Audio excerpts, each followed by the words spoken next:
I'm sorry. Everything started to snowball on me. I had phone calls today, which pushed my workout late. Then we just had a heating conversation that took longer than I thought. So I'm very sorry. Are we on the right channel? You are on the right channel. Yeah, you better be. Pamela. Okay, sorry for the delay. Really sorry for the delay, but at least you had a place to chat. Hi, it's Bink. Hi, Sassy. I liked your ears that you had on and everything. Hi, it's Bink. Hi, Ann Rose, Nicole. Special needs mom. More facilitation. Hello. Hope you're doing well. Yeah, doing well. What was I going to say? Oh, just real quick. These are the ones that I was working on in that thing. I finished. I didn't finish them yet. I have to finish some things. But these, see how I tell you don't sweat it? And back where it joins there, I'm going to put a piece of lace where I join that. So I'll hot glue lace on that. But, okay. Not every day do you get to wear bunny ears. I know. Are you going to be the Easter bunny at your house? I didn't color eggs yet, and I didn't make Easter bread, so that's the way it goes. Tomorrow, maybe. I will. What is happening today? Let's see what's happened today. Ethan's negative for COVID. That's good. My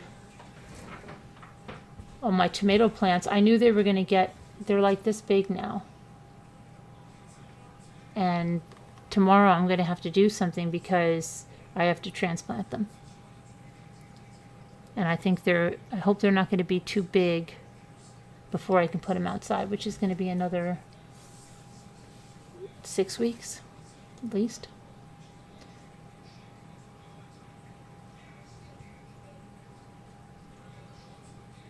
Oh, what am I taking my time with, Al? So, oh,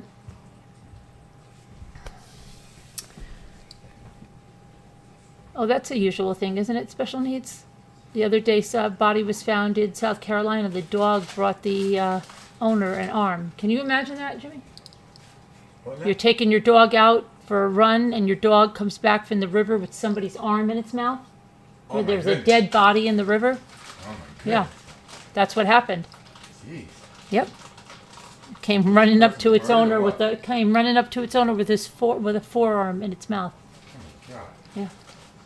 What happened? So there is a woman that was in the river, and a dog got her arm. How did the woman die? Well, they're investigating it. It might not be foul play. It might have been something she did. Yeah, that's pretty scary, right? Yeah.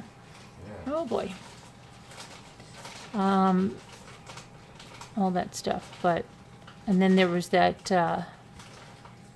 murder in Florida, when they're teenagers, and it's crazy. Florida, Colorado, Texas, are really and the big freaking breaking news, okay, that our ex-FBI agent, Jennifer Coffendorfer, is saying is she's been so right in the past. I guess I shouldn't be surprised. I really thought News Nation wanted to do something different, but they've moved completely into clickbait, completely into a source said, and the ex-FBI agent, she has been so wrong on things and so much conspiracy, and I'm not the only one that thinks so. There's a lot of people that think she sold out, and she's just gone to somebody that. But this is, she's like, and it's always like, what'd she say here? I think she's quoted here as saying, "This is a really big deal." retired FBI agent Jennifer Coffinduffer told News Nation that if Kohberger indeed had an ID from someone in the Moscow home, that is a major piece of evidence. Are you kidding me? We wouldn't have known that if you didn't tell us that. See, investigators could not confirm to News Nation the revelation about the ID because of a gag order preventing public communication. This is so stupid, okay? It says, earlier this year, unsealed search warrants showed that police seized IDs from Kohberger's vehicles, but the documents did not detail whose names were on the IDs. No other news outlet has independently reported that police found an ID connected to the Moscow home in Kohberger's possession, and News Nation did not identify its sources to attribute the reporting. So what this is let's see. Let's look at the search warrant. Let's say, they found IDs. We can spin this into a story. And that, in my opinion, is what they've done. And that brings me to something else. On YouTube, I wanted to do a social experiment. Now, I truly believe that, and I've seen with my own eyes, people believe things that are just so out there. And they do it because they want to believe it. And it's either because, and it's usually fueled by hate, okay? And I'll tell you, in the Watts case, everybody got so focused on Nicole Kessinger. And the reason I think a lot of these people focused on Nicole Kessinger is because in their own lives, their husband, their spouse, cheated on them. Okay? And they got so invested into this case. And now they could take this mistress and make her a villain. Okay? Now, I told you, if this woman had anything to do with these murders, Sandra Rusak would not be like, it's okay. No. She told them, did this woman have anything to do? Did you look under every... Yes. Okay? She didn't. A lot of us thought she did. We had to go through it, see it for ourselves. Be told them she had nothing to do with it. And then you've got to move on, let it go. But we all know there's channels that haven't moved on, and they haven't moved on in 4 years, and they haven't let it go. And if you go over to a channel like that, they will still tell you that, well, we know some of them have gone, like that one channel that guy came on the scene. First, he came on so late to the case. He came on about after 3 years, and he was a politician. And he started to say he had an insider in the district attorney's office in Colorado, and he knew that there was going to be an arrest in 2 weeks. And he collected money to put up a billboard for her arrest. And he told people this, and they were giving him money hand over fist, all because they put their belief in this guy. And he was a politician in New York. And well, what happened? Turned out what he said was a lie.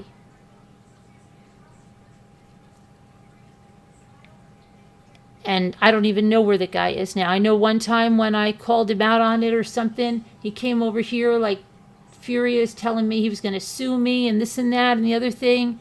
Yeah. Where's the billboard? Where's the arrest? Where's your insider? No, you had to come clean. You didn't have an insider up there, right? It was all a farce. So,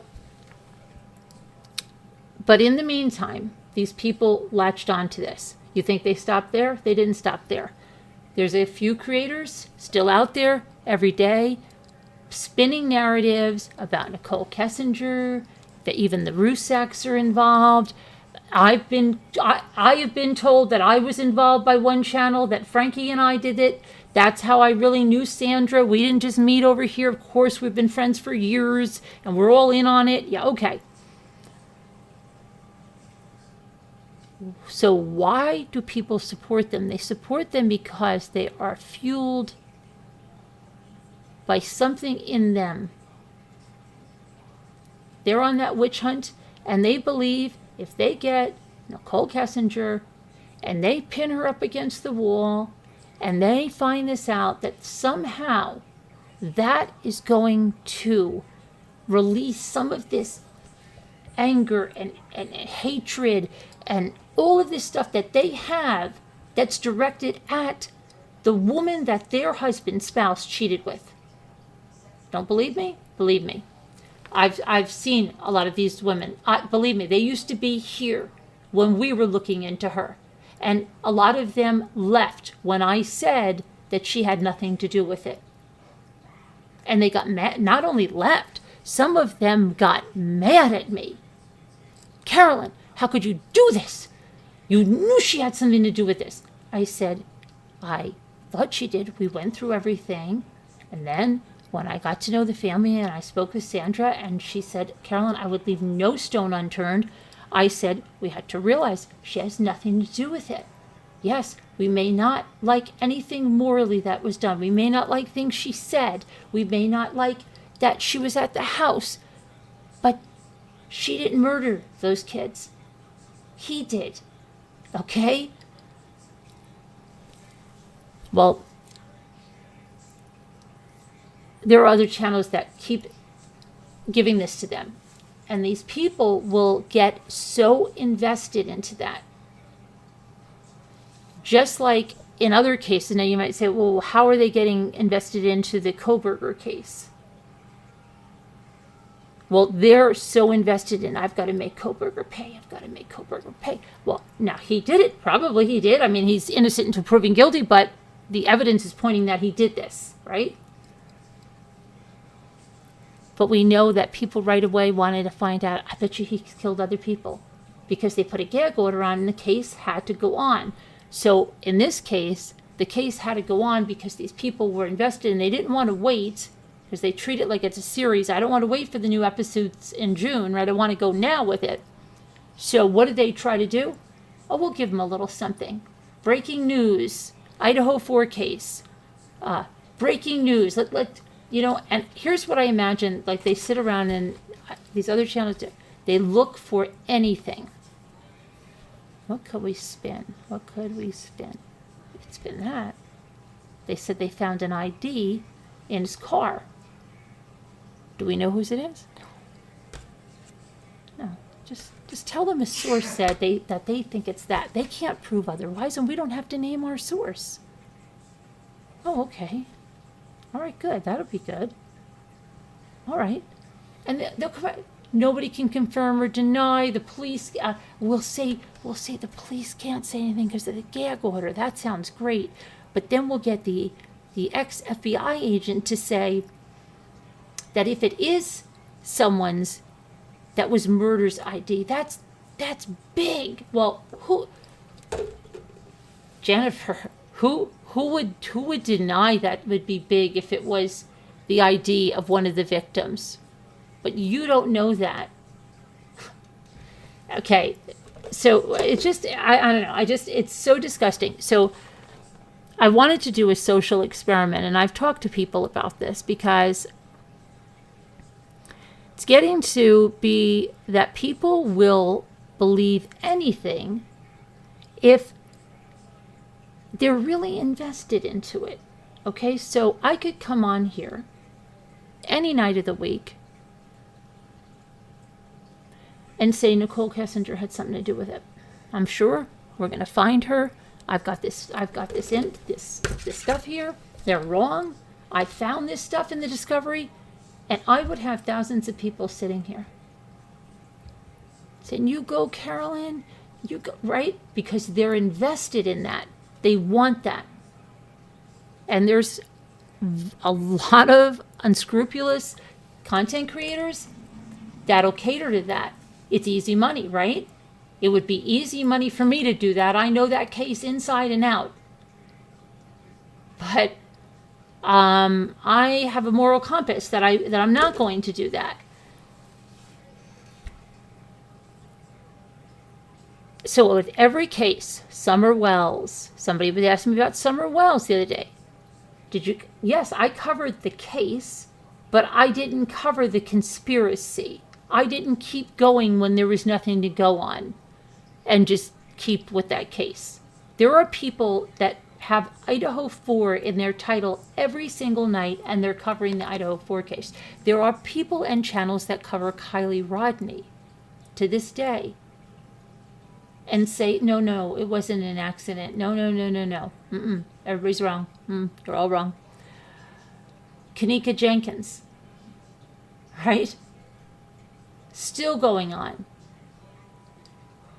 And P.T. Barnum said there's a sucker born every minute. And you don't think these creators know that, let me go try to cover another topic. And they see the views plummet and the people actually get mad. What are you doing? When are you going to go back to that one? When are you going to go back to that? So the other thing on YouTube is if you make something out to something, like they're spraying lithium in the air, they're dumbing us down. Like when we have the laser company, okay, when we were doing all the customer service, I'll never forget, I spoke to this guy and he told me, you deal with a lot of types when you deal with lasers, especially high-powered lasers. You have some really very, very intelligent, highly intelligent people. And you also have some people that are way out there. And then you have some people that, I told you that lady thought she was essayed by a laser. Let's not even go there. Okay. But I talked to this man, and I think it was in Costa Rica he was in. And he told me that he left the United States, and he told me, this is like back in 2013, okay? He told me like by 2014, all this stuff that was going to be happening. The Bank of America was going to pay us all $100,000, for what reason, I don't know. That they were putting lithium in the air, they were dumbing us all down, so he had to get out of it. That he was like 53 years old, and he married like a 23-year-old Colombian woman. That he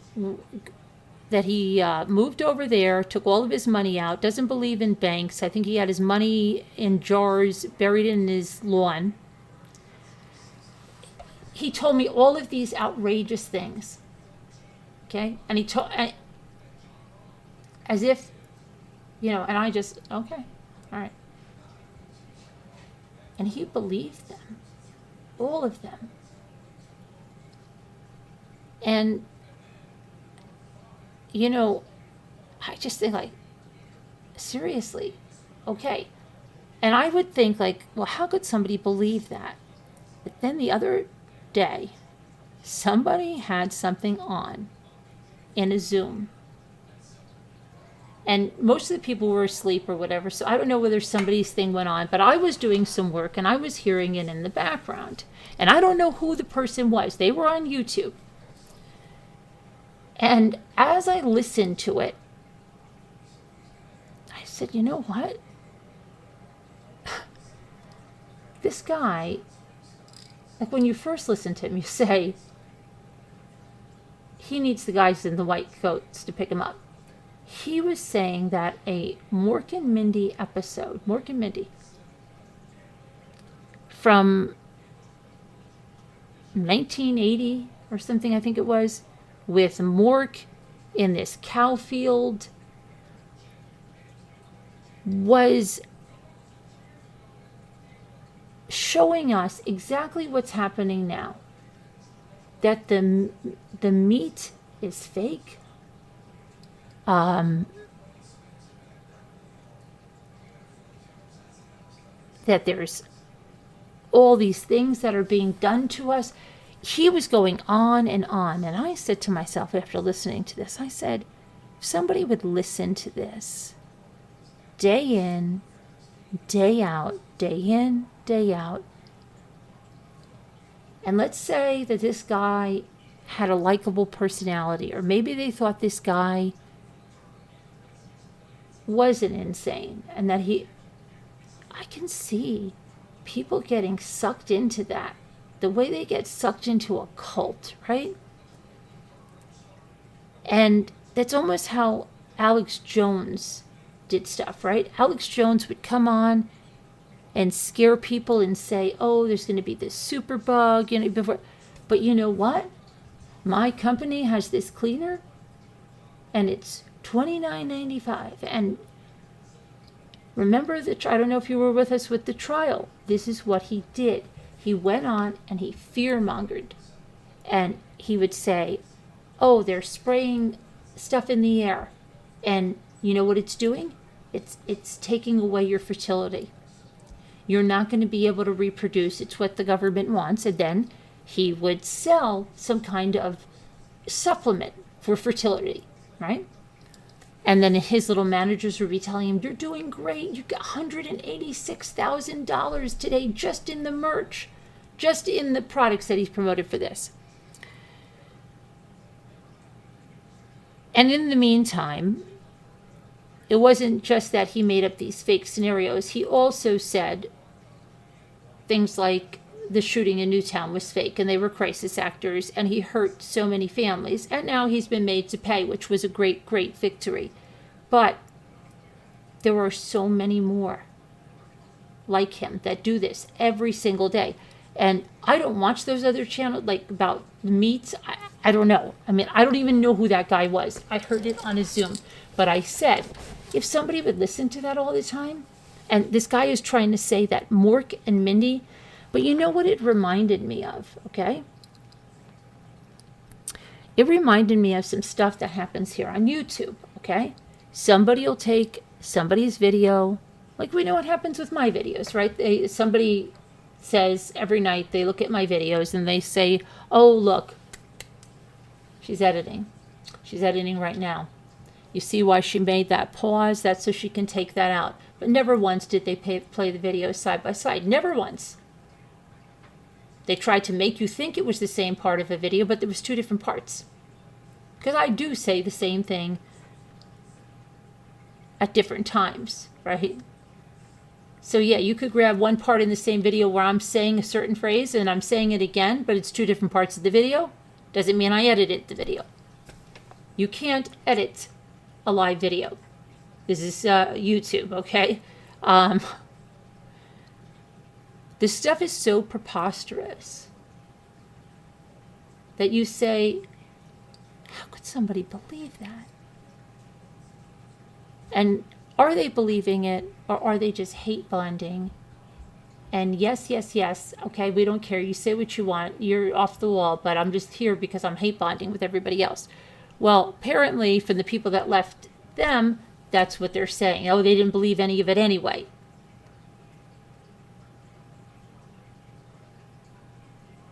So it's essentially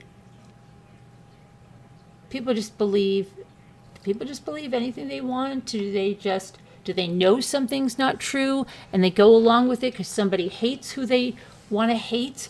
Somebody's attacking who they want to be attacked? What is it really? I'm wondering.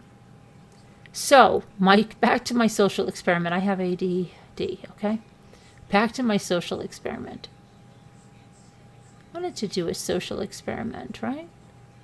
To see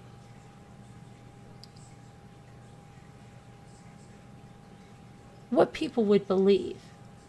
So, you know Temu, the company, right? Everybody's talking about Temu. Everybody's saying, oh my gosh, I'm addicted to Temu. I can't believe this company is selling this stuff so cheap, and there's no shipping, and they're giving me free gifts, and I'm spinning this wheel, and every time I've got stuff in my cart, and it's unbelievable. Right? And everybody's doing huge Temu hauls. Now, we had other companies like Holler and stuff. Well, they folded. They went under. But they weren't as big like this. They didn't have everything that this company has, okay? This company is basically now having just about anything you could ever need and things that you need that you never even knew existed, all at prices as low as 19 cents on some stuff. So I said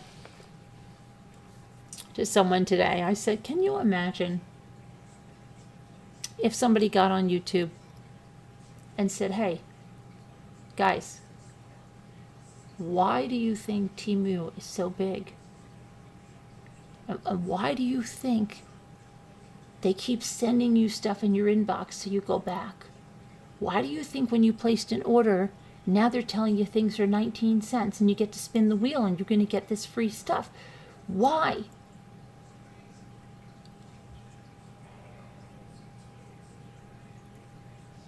And they say, you know where the company's from?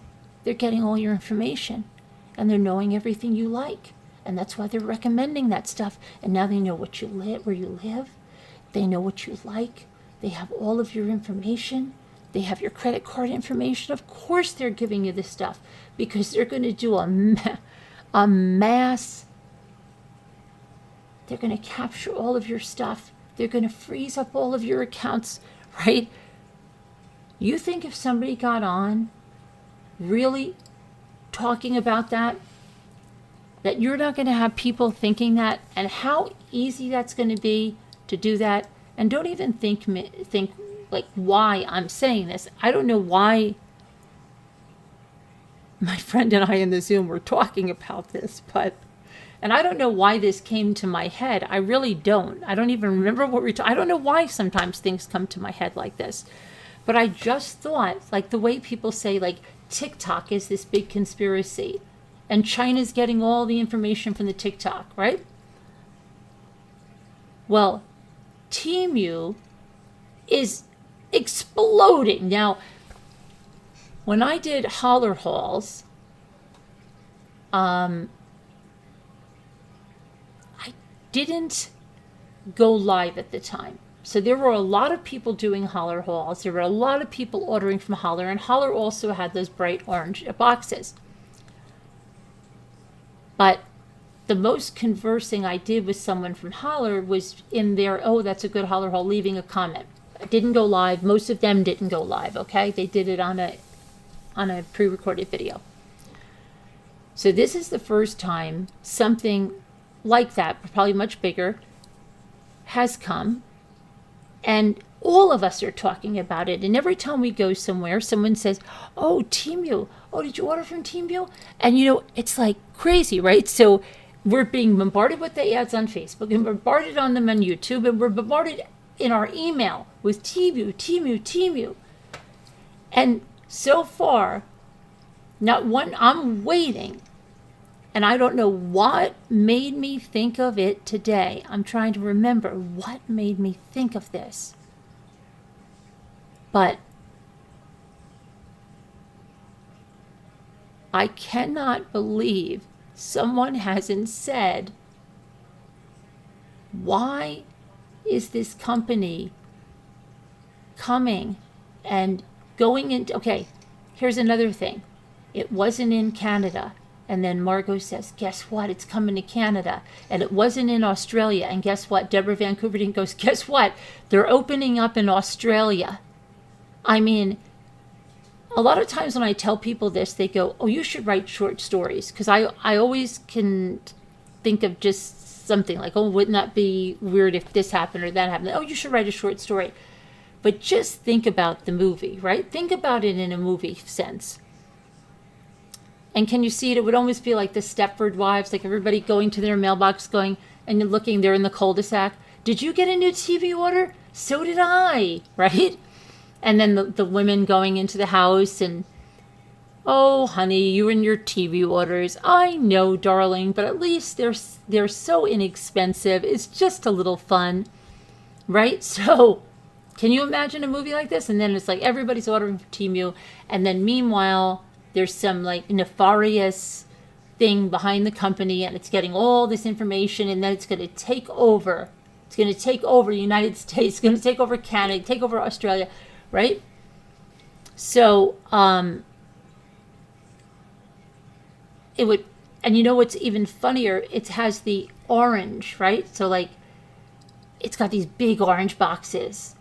So that it's so, oh, look, Susie over there is getting a TMU order. It's like with Holler. Holler had these big orange boxes and they said Holler on them. So imagine that, right? And then someone would say, well, how didn't we know this? Like, people, you either run across people that are so skeptical or people that aren't skeptical at all now. You're wearing a towel rings and an ankle bracelet right now from TMU, and it's very nice stuff. What if I told you that ankle bracelet has a small little chip inside it, and it's getting all of your information, Sassy Darcy? Okay, but I don't know. I think it would just be. I think it would make a great movie, right? Wouldn't it be? Hi, Jeff H.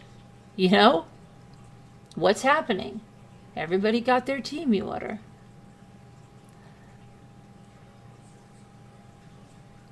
Yeah, well, you know what? Elle was too. And now she orders from there too.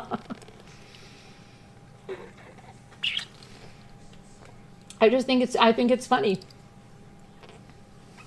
Right? Make people dependent on something, give them something like so super cheap, and then you're like, oh yeah, but it's a lot of shipping. No, shipping's free. Oh, really? Yeah. You know? You know, I've never seen The Truman Show, but I just think it would be funny. Like weird funny. Not ha-ha funny, but just weird. If someone came and said, yeah, it looks like, yeah, that's right. It could be something from Black Mirror or from one of the newer Twilight Zones, right? Couldn't it be a newer Twilight Zone? People better wake up. Variable things going on. But I think it could be, it would make an excellent, remember the new Twilight Zones they came out with? I don't even know if those are around anywhere that you can watch them. But it would make a good Twilight Zone. I like that. I like Twilight Zone, that kind of sci-fi, but I like the new Twilight Zones too, but they didn't make them for very long. Oh, nobody knew about it I don't even think it's a year old, the company. Your dress arrives. Well, no, they have the sizes there, like they'll put the measurements now. But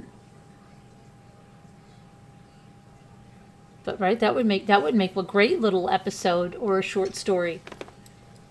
You know, with everybody, because it's like what was it? Soylent Green. It's made of people. All right, or To Serve Man. It's a cookbook, right?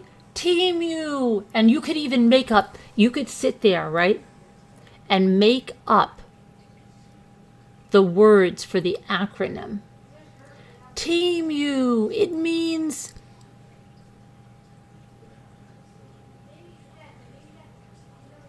what would it mean?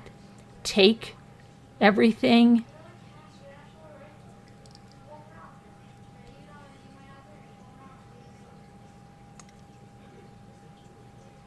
Think about what it could mean, and then somebody could be screaming, TMU, you know, it stands for something, right?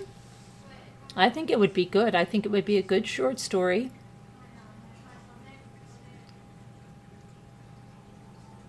Okay, free falling. See you later, Dater. What could it stand for? TMU. And you'd be like, Nicole, put down the order. It stands for tracking. Tracking. Tracking. Has to be tracking. Tracking. Everything has chips in it. They've been listening to your house.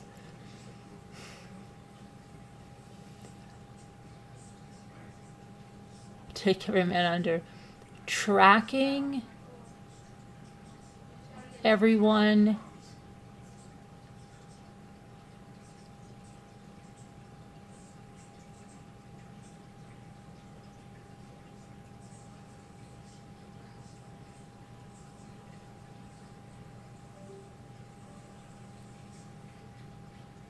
Tracking everybody's money in the universe. Good, Emmy. See, we could do great things by writing these stories. Tracking everything mom uses. But yeah, I can see it. I can see the people. I think I found Temu on eBay when I would track down where items were actually coming from. Okay, I'm super suspicious. Yeah, no, I don't even know why I just brought that out. I was looking, I was getting angry at that Jennifer Coffindoffer. See where my mind went? Jennifer Coffindoffer, News Nation, conspiracy, Watts conspiracy, then what other conspiracy would you go to? Kylie Rodney, all those, and then Temu. Tracking every move universally. Yeah. Temu. But if you wanted to do tracking everyone's merchandise, if you wanted to do a social experiment, right? You could see if a lot of people got together and started saying this stuff, do you know how quickly there would be people that would believe that? And if you could tie in an old Mork and Mindy episode, something where they said, see, Mork said T, and then Mindy said E, and there was an M on the refrigerator, and there was a U over there. That was already predicting Temu. That's about what I heard about the meat. It was crazy. That they were tipping cows over, and that meant the meat was no good even back then, and then the meat wasn't going to be good anymore. Hi, snow remover. So yeah, it would. If people really got on and said something, and all you would have to say, right? Someone would have to come on and be like, I can't believe this. I had my Temu water bottle that I got, and I dropped it, and the bottom came out, and there was a computer chip in there, and my water bottle has been listening to everything I'm saying. Right? And then you'd have to prove me wrong that I said, that there's a chip in there. And then if another person gets on and says, oh my gosh, I just took apart those fairy lights I have, and there's a chip in there, right? That's it. Then everybody's going to start getting all scared. Oh my gosh, better, But that's the way this stuff works. And of course, they're going to want to tune in to whoever's talking about this to tell them what they can do about this and how they had better get everything out of their house. Everyone becomes beautiful. But I think it would make a great, at least, episode, if not one of those short films. But I think it could be a great Lifetime movie, at least. I think it has the potential to be a Lifetime movie. And the whole thing could be, listen, and the Lifetime movie could either end up that you do make it true that the one country that has all of this stuff, and it could be whatever country you want it to be, is really doing that. Or you could put the blame on the, let's say, like they'll say podcasters or something. You don't even have to, or, that got behind this in the movie, and then put that, right? You're not kidding because you're all awake. Oh, my Easter bunny comes when I'm sleeping. It runs on my time. But yeah. So you could make it that it's either like it's not the company that's crazy, it's the podcasters that deemed it up, or you could make the company crazy. The Temu games. I really think it's got potential. And now that I've told everybody my idea,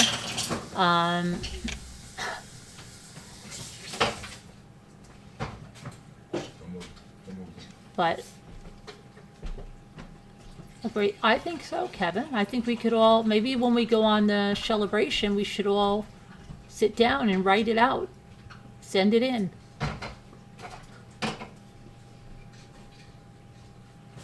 We can make up a whole fictitious company that has come on, like we can name it something else, whatever we want, and make the acronym be whatever we want.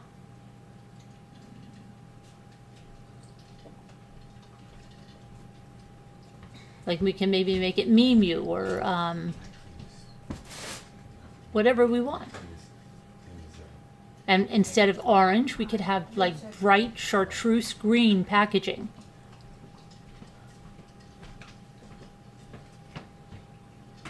And then we could either make the content creators the sinister ones or the company the sinister ones. Could work, Ann Rose, right?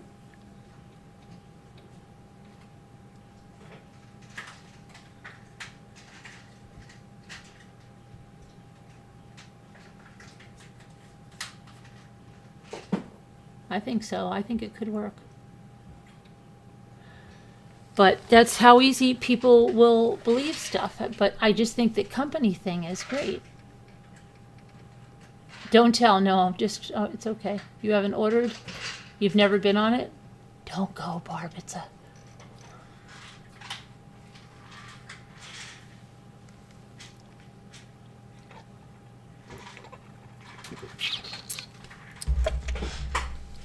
Is Barb crushing dreams tonight?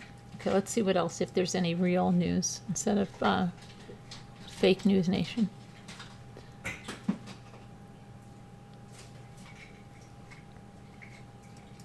So there's this thing that an ex-con wrote to the Las Vegas mass murderer, urging him not to shoot or kill innocent people.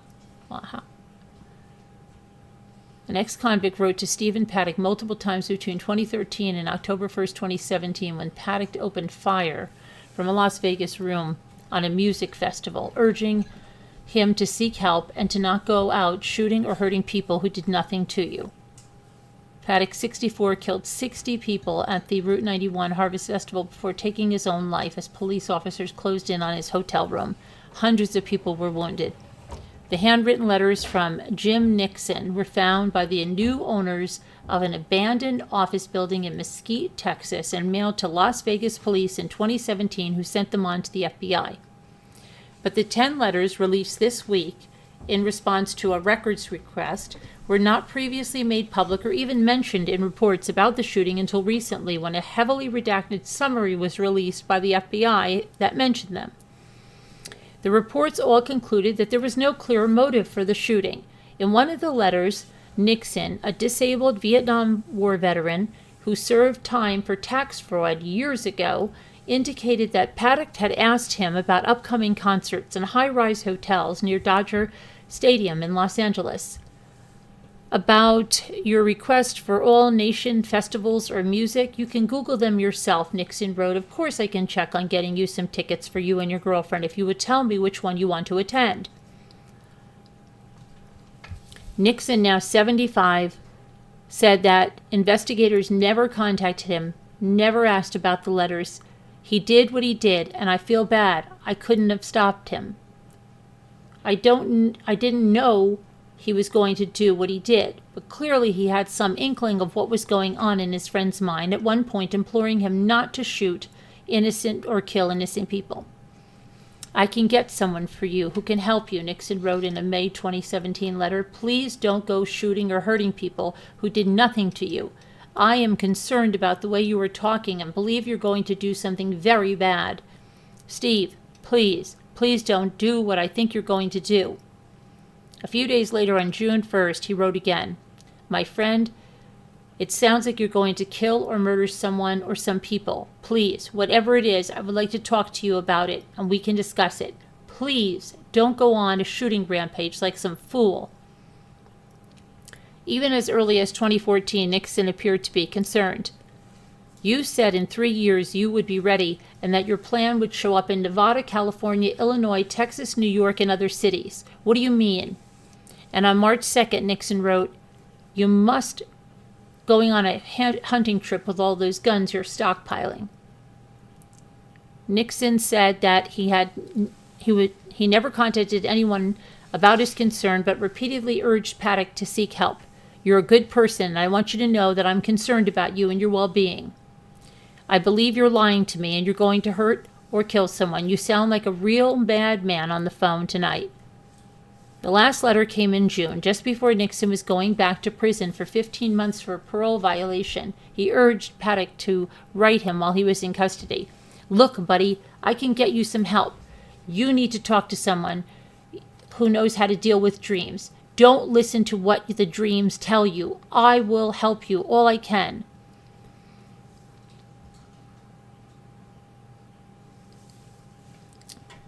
So let me say that, I think. I don't know if the letters. Let's see.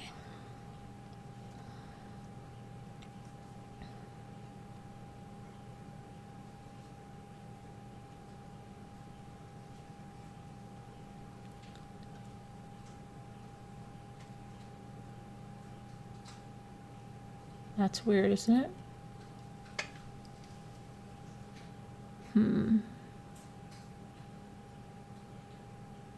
Very weird. 9 of the newly released letters were sent to Paddock from Nixon between 2013 and 2017.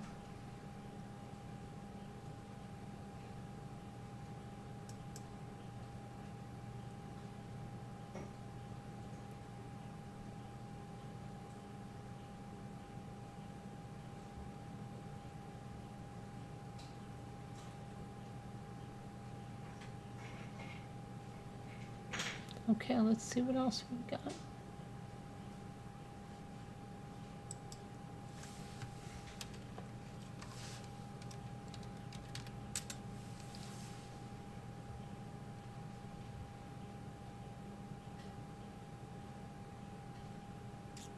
So they're bragging on the beautiful sketch artists they have in the LoriVallow trial that they're going to do some of that in lieu of that they're not having the cameras. Now, this is another thing. Okay. Remember this Utah guy?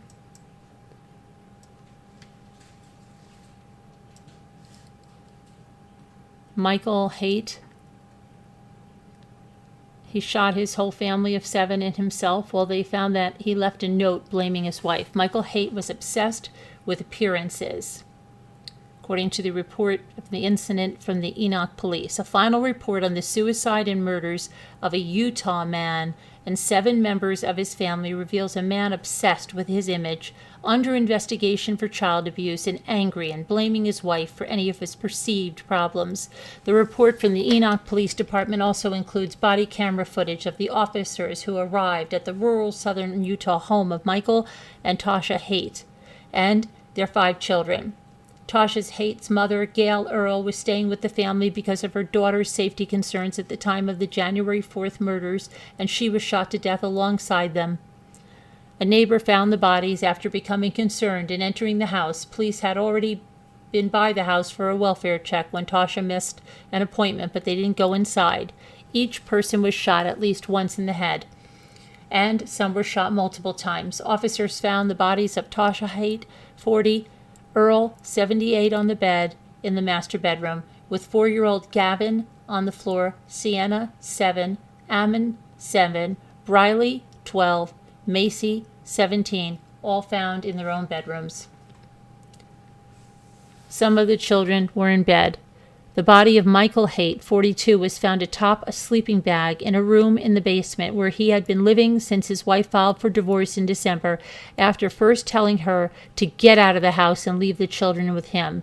Police said he left a suicide note describing himself as an honorable, good man and his wife as the source of all his troubles.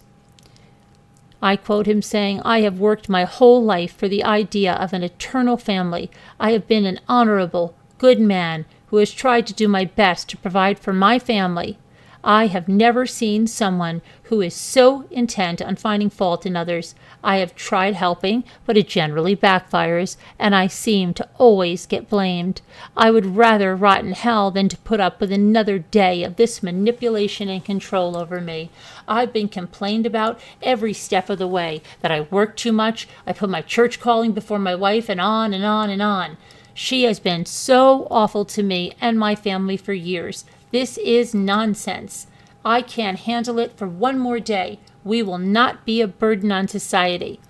But neighbors, friends, and family members painted a very different picture. One of a man thoroughly obsessed with appearances who bullied and controlled his family through intimidation and threats of violence, if not outright violence. The suspect was very worried about his appearance in every way, the report said. He would do nothing to portray anything but a perfect life, both personally and professionally. A neighbor said that Tasha had told her that her husband was very concerned with keeping up appearances and had been verbally abusive to her for a long time, and that the abuse had spread to the children. Another friend told police that Michael Haight's reputation was the first and foremost important thing to him. She stated he was always trying to control who Tasha and the children interacted with in the event that they would say anything negative about them. The report also disclosed questions about Michael Haight's employment. His wife told some people he quit his job at an insurance company and was starting his own company. But other friends and neighbors told investigators he'd been fired. One friend, in fact, told investigators that Michael Haight asked him to sign a non-disclosure agreement about his firing over improprieties in his books. In an incident after Tasha Haight filed for divorce, the report said the family went to church one Sunday with Tasha refusing to allow Michael to sit with the rest of the family. Friends told investigators he was angry because his public image was going to be questioned because he was not sitting with his family. Tasha filed for divorce in December after an incident described in the documents say that Michael Haight became angry when his wife told their son Ammon, who was sick, that he didn't have to go to school. The documents say Haight yelled at the boy, threw him on the floor, and then left for work. Caseworkers launched an investigation but never interviewed the husband after Tasha asked them to wait until she had filed for divorce. The incident took place on December 8th. Tasha filed for divorce on December 21st, and the papers were served to Michael on December 27th, and the family was dead on January 4th. And that wasn't the first time officials had looked into allegations of child abuse. In 2020, there were allegations that Michael had been abusing Macy, the oldest, for years, and no charges were filed.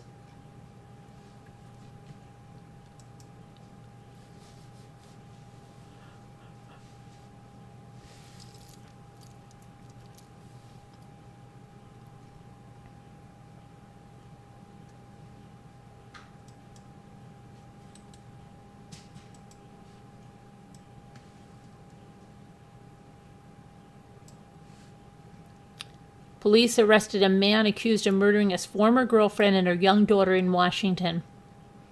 This happened weeks after he was released by authorities on domestic violence charges against the victims, as he was facing an unrelated murder charge in another state. Prosecutors allege that 28-year-old Kirkland Warren fatally shot his former girlfriend, 27-year-old Michelle Melendez, in the head, and then he did the same to the woman's 7-year-old daughter, Layla Stewart. Wow. The victims' bodies were found in a rural area near Washougal, Washington, on March 22nd. Loved ones of the mother and daughter reported them missing on March 18th when police responded to an apartment in Vancouver, Washington, where Melendez and Stewart lived. The reporting party said they had not heard from Melendez since March 11th, and a friend said the woman had not been home for several days. One friend reportedly told police that she was babysitting little Layla on the evening of March 11th, that Warren picked her up. Melendez was in the vehicle, unresponsive and naked from the waist down. On March 19th, Melendez's mother located her daughter's vehicle, and police executed a search warrant at Warren's residence the same day, ultimately arresting him on charges of witness tampering, violation of domestic violence orders, assault, drive-by shooting, and unlawful possession of a firearm. Warren had been arrested in early March in Washington for allegedly assaulting Melendez and firing a gun into her apartment, but he was able to post bail and was released. At the time of the deaths, Warren had also been out on bail on a separate murder charge in Arkansas, accused of killing someone in 2017 and leaving their body in a ditch. Investigators found blood, children's clothing that appeared to be consistent with what Stewart was wearing, and a purse with Melendez's identification in one of Warren's vehicles. Bullet casings were also discovered in the vehicle.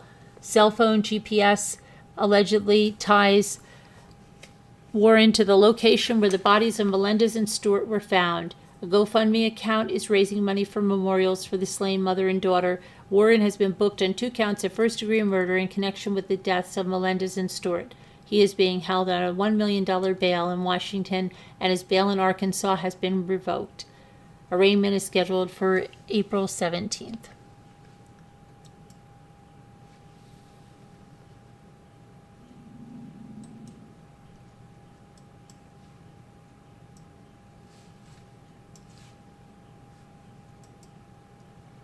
Pennsylvania. I told you Pennsylvania's coming up. Pennsylvania man's been charged with rape and murder in the assault of a 70-year-old woman who was found dead along a bike trail last month. Marcy Suzette Nellis went missing while out on a routine walk on March 27th. Her body was found later that day. An autopsy determined that she died of strangulation and had been essayed. The Venango County District Attorney Sean White announced Thursday that David Allen Bosley, 59, had been arrested and charged with homicide, rape by forcible compulsion, aggravated indecent assault, kidnapping, and abuse of a corpse. White said that DNA from a rape kit linked Bosley, who lived less than a quarter of a mile from Nellis, to the crimes. Bosley was placed on the state's sex offender registry after he was convicted of attempted rape and aggravated indecent assault in 2000. He is currently being held without bond in the Venango County Prison, pending a preliminary hearing on April 19th.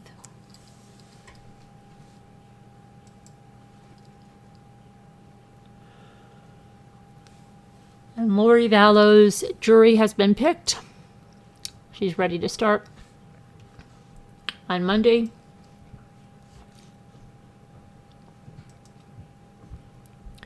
Judge Stephen Boyce told the 10 men and 8 women chosen to hear the case against LoriVallowDaybell, charged in the deaths of her 2 children and her husband's first wife, to avoid dangerous hobbies for the 8 weeks the trial is expected to last. Wear your seatbelt, put off skydiving and chainsaw juggling. Boyce said in a moment of levity. In an otherwise serious talk he gave the final jurors after they were selected. VallowDaybell is charged with murder conspiracy and grand theft in the deaths of 7-year-old Joshua J.J. Vallow and 16-year-old Tylee Ryan and Tammy Daybell, Chad Daybell's wife, before she mysteriously died 2 weeks before he married Lori Daybell, whose own husband, Charles Vallow, had been shot to death 3 months earlier by her brother, Alex Cox. Alex died reportedly of natural causes 5 months after that. Chad Daybell faces the same charges, and initially their trials were to be held together, but Daybell waived his right to a speedy trial when VallowDaybell, who has twice been ruled incompetent to stand trial and sent for treatment, did not. Last month, Boyce severed the cases. He also took the death penalty off the table for Lori Vallow, saying the short time period did not give her attorneys enough time to prepare for a death penalty case. Prosecutors and defense attorneys were allowed to strike 12 people each of the 42 in the jury pool to keep the 18 required to actually serve Friday morning. When it was done, Boyce spoke to the 18 remaining, telling them to keep an open mind. This is going to be a long trial. Part of the reason each one of you is here, selected by the attorneys and approved by the court, is we all have confidence each one of you is dependable enough to follow instructions. We have some alternate jurors, however, you are all jurors, and if only after all evidence is submitted that we will determine who is an alternate. Boyce told them that he could not speak with anyone about the case, not even fellow jurors. They are all barred from emailing, texting, tweeting, blogging, or posting online in any manner about the trial, and they are all to avoid searching social media or pursuing news media. It can be tempting to do research, Boyce told the jurors. You must resist that temptation for our system of justice to work as it should. Should a juror violate the orders, that could be held in contempt, and the trial would have to begin from the beginning with selecting a new jury.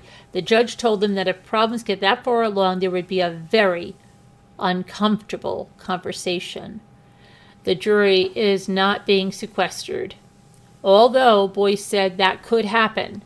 Friday's session was over shortly after 10 a.m. All the parties, including the newly selected jury, will return Monday morning for opening statements.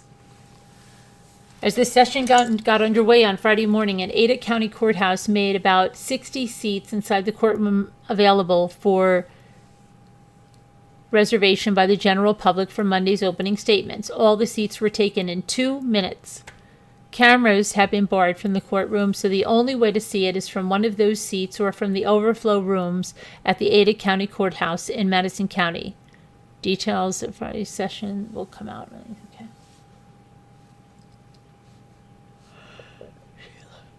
She looks thrilled.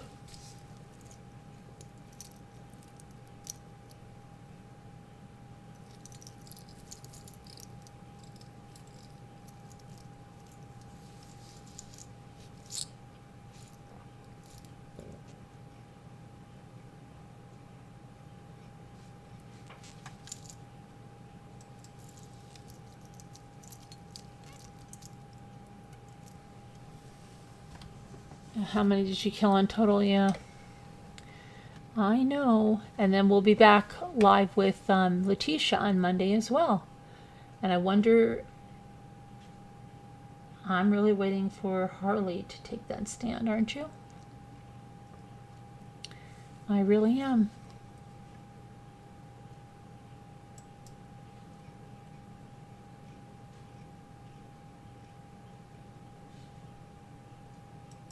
Very much so.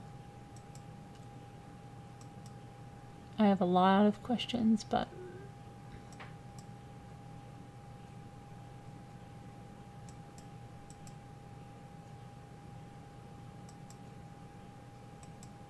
okay, let's see what else is going on in the world. Maybe something else. Temu.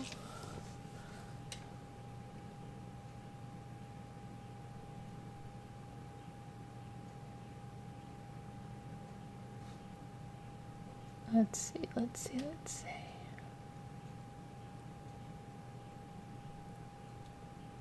Uh-oh.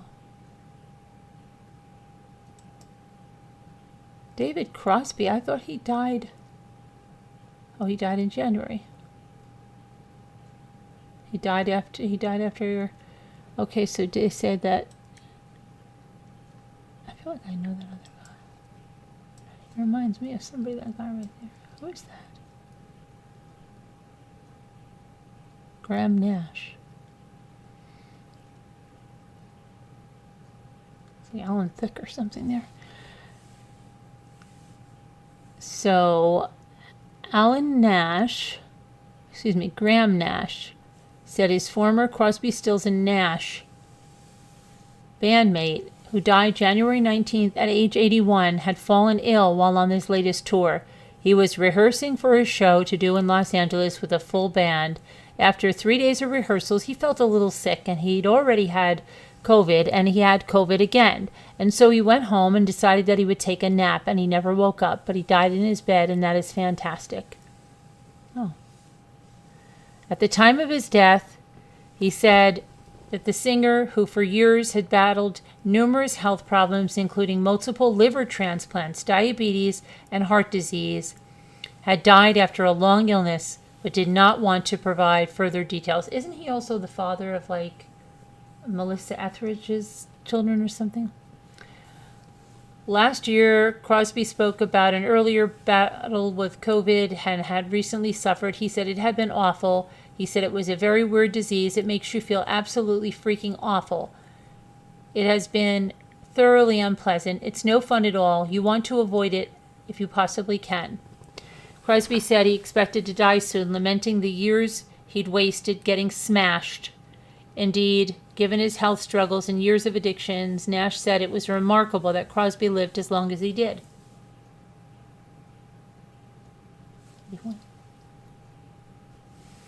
I think the truth is we expected David to pass 20 years ago, Nash said. I mean, the fact that he made it to 81 was astonishing, but it was a shock. Kind of like an earthquake, you know? You get the initial shock and then you figure out that you survived, but then these aftershocks keep coming. Though Crosby's relationship with Nash, as with many of his former bandmates, had been tempestuous, the two had recently begun to reconcile after long being estranged. Oh my gosh, I can't talk. Estranged. I'm very pleased that David and I were getting closer towards the end, Nash said. He had a good life. I mean, what incredible music he made. He was a fantastic storyteller. I loved him dearly. In looking back at what separated us, it was just foolish stuff, really. The music is the most important part of our relationship.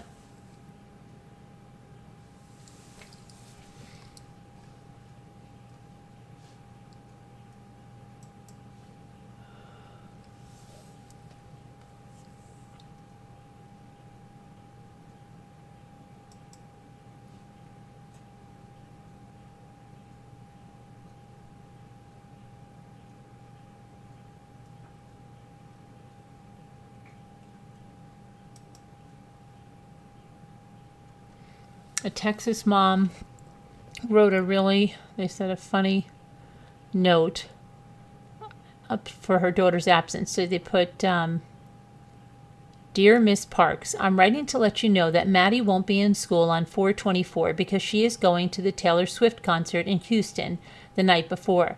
I hope missing school doesn't ruin her otherwise stellar reputation. But she begged me to go, and maybe I should have said no, but I didn't want to be mean. So it goes... Anyway, I hope this doesn't leave any bad blood between you and Maddie and that things for the rest of the year are not treacherous. I know I did something bad, and I promise this will be the last time she has an unexcused absence before the cruel summer starts. Forever and always, Karen Vladek.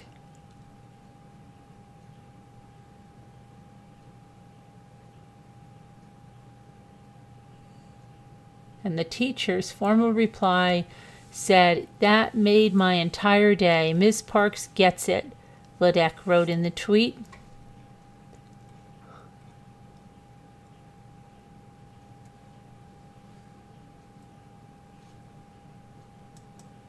That's so good. That made the news.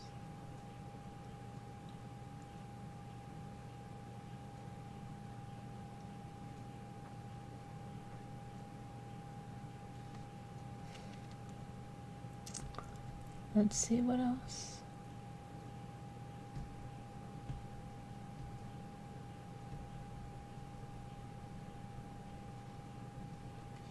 Happy Easter, everybody. Happy Easter.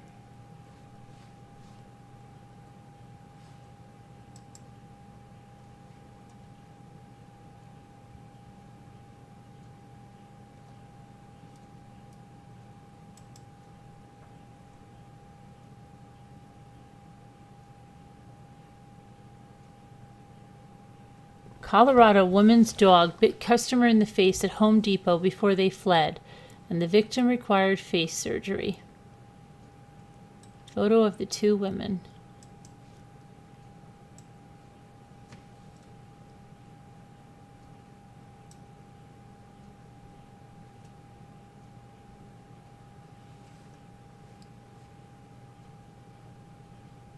Authorities say they were able to identify the woman with the help of the public after posting several photos of them on various social media sites. According to a press release, let's take a look at the press release. Press release.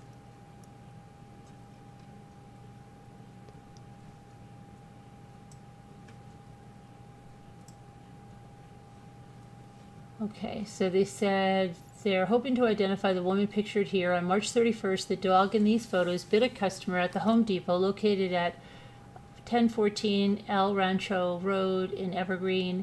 The dog owner asked the customer to give the dog a treat. The dog owners asked the customer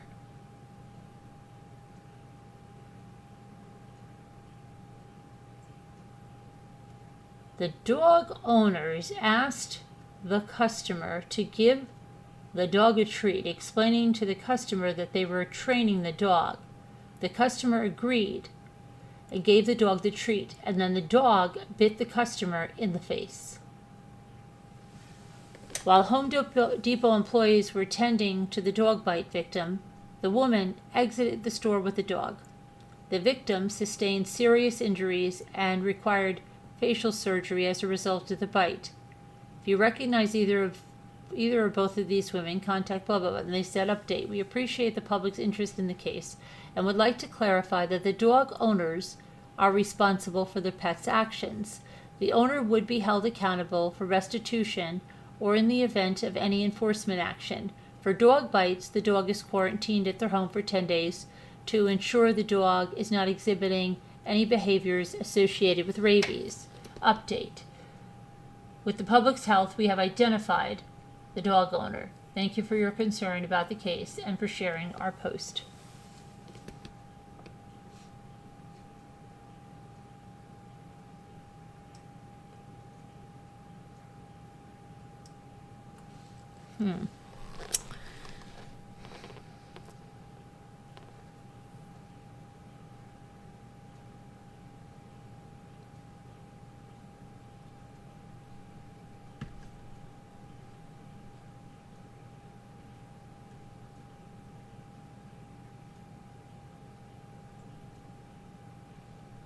Uh-oh. Wendy's pulls a beloved sandwich from their menu and faces the wrath on Twitter. Wendy's just continued its grilled chicken sandwich. Oh gosh, I used to get that grilled chicken sandwich. And its fans are not happy to see it go. They hardly ever have any grilled chicken sandwiches anymore. That's why I was excited about that other place that we saw last night. The sandwich was the only non-fried chicken sandwich left to order and has instead been replaced by a new grilled chicken wrap, which has gotten mixed reviews since launching.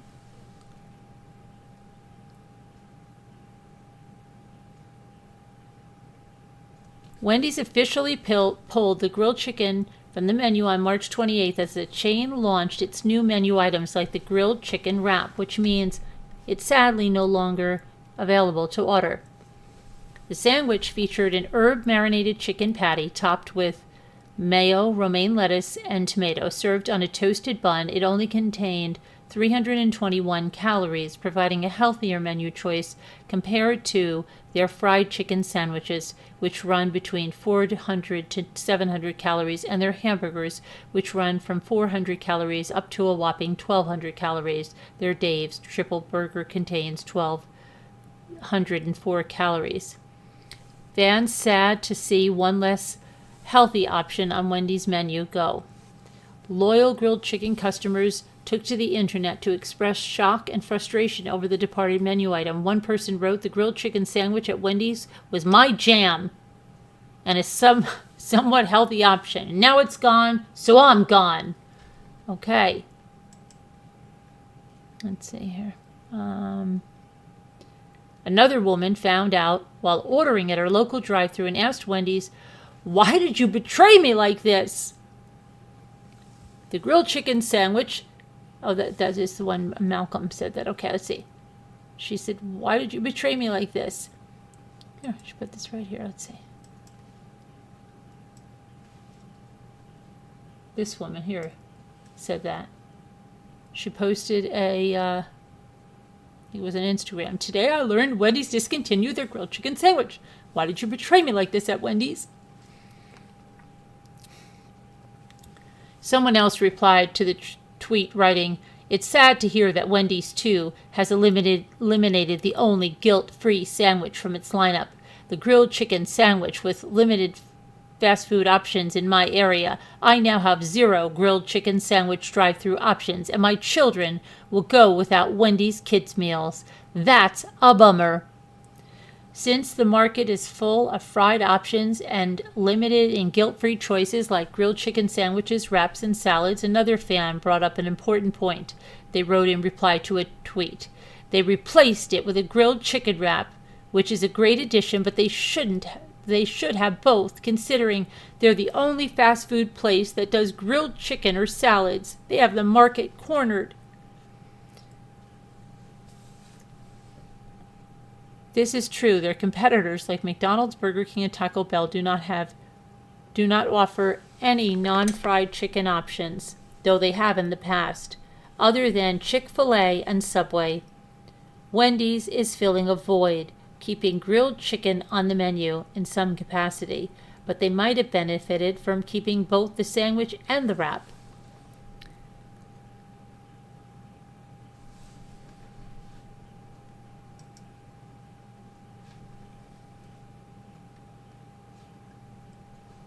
So you're not getting it. You're not going to get it. Sorry.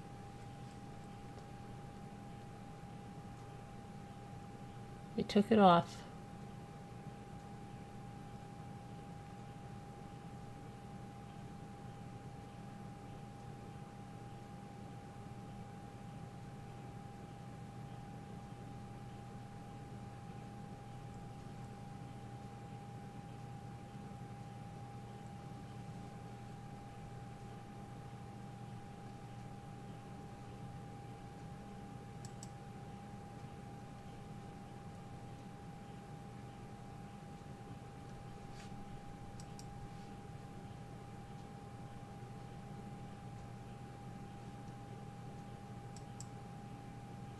Uh-oh.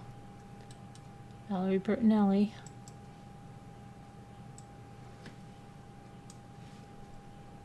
Valerie Bertinelli said the Food Network canceled Valerie's home cooking after 14 seasons and said, I have no idea why.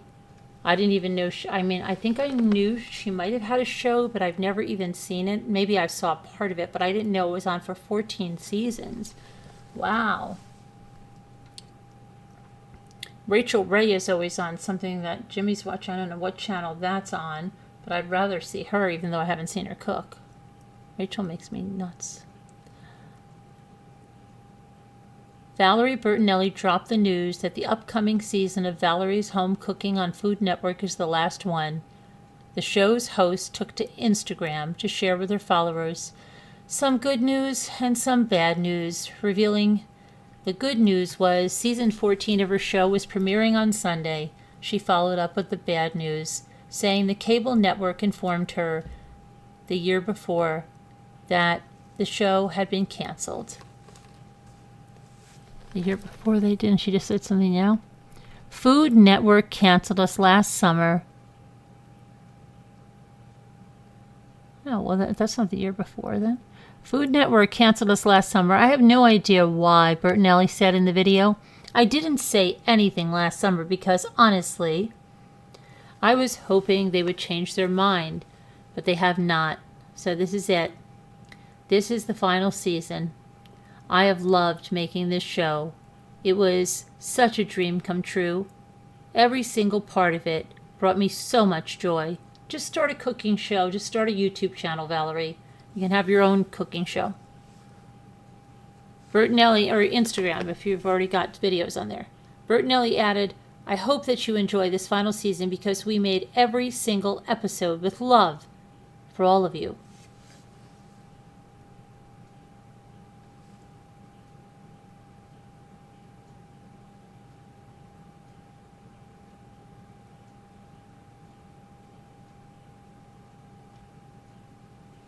After Bertinelli shared the news, fellow Food Network star Ree Drummond and host of The Pioneer Woman replied with a comment, Love you so much, Valerie. I will be watching every episode and enjoying every second, and will of course watch you wherever your career and life take you. Thank you for sharing so much of yourself for so many years. I know I don't have to tell you, but I'm a Valerie B fan for life. Pioneer woman.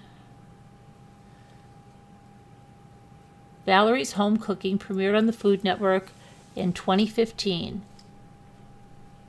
So they say 14 seasons, but it's only been 8 years. Not even 8 years. Back in 2021, Bertinelli signed a new contract with the network. Don't worry, Valerie. Something new will come up for you, or you can do your own thing.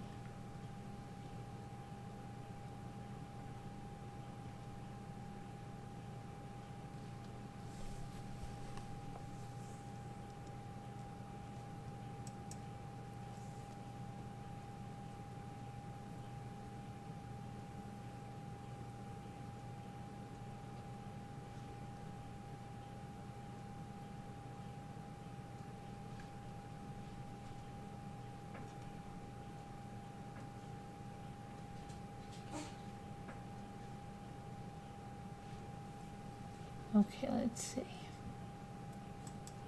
What else do we have here?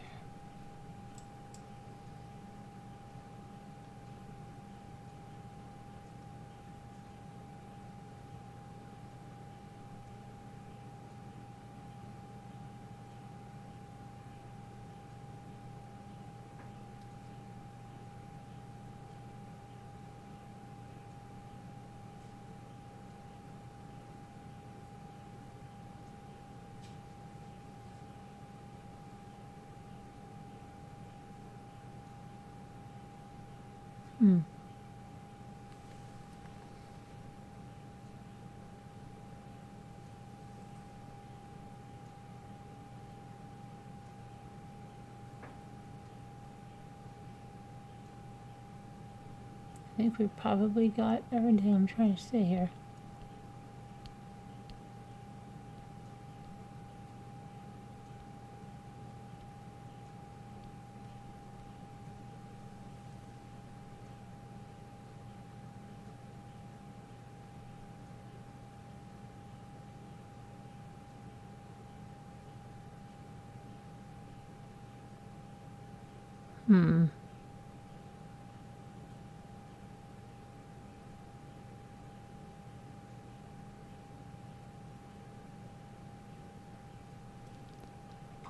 I think I got most of them. Let me see. I think we're done with that. I'm going to open the panel up, and then we're going to take a look at a mid-century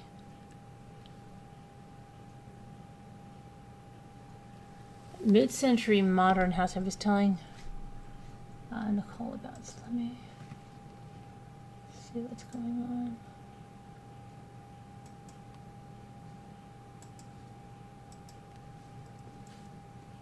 Okay, I'll open up some.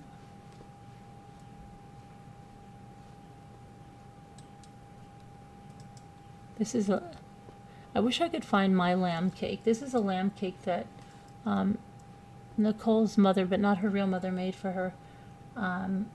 It's all gone. They ate it all already.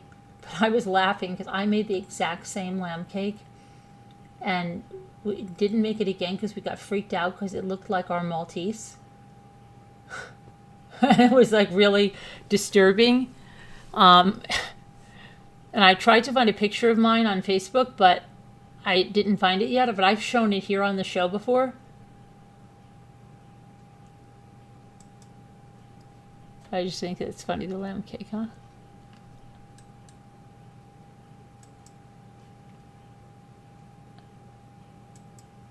I didn't color my eggs or make my Easter bread or anything. Oh, no, no, no. Okay. Now let me see. I'm going to pick up that other thing that I had. And I want to get to...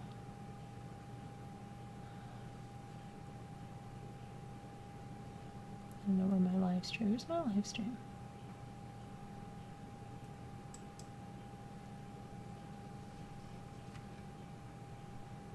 Uh-oh, my live stream stopped.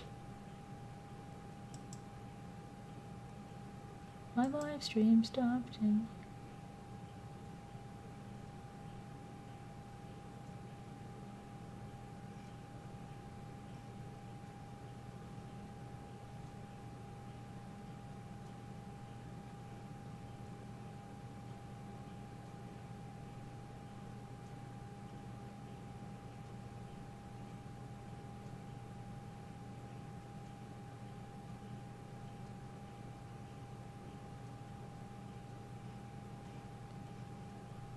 Did I see two? I thought I just saw two scooters icon in there. Was it?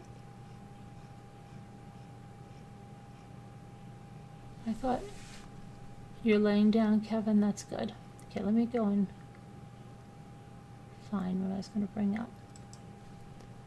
Okay, let me find it, okay? Okay.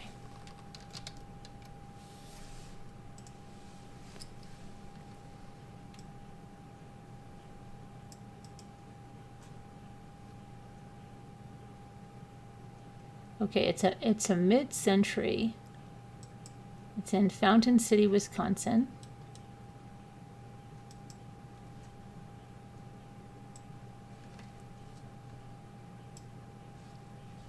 And let me just get it, okay, because I want to just get the pictures on it.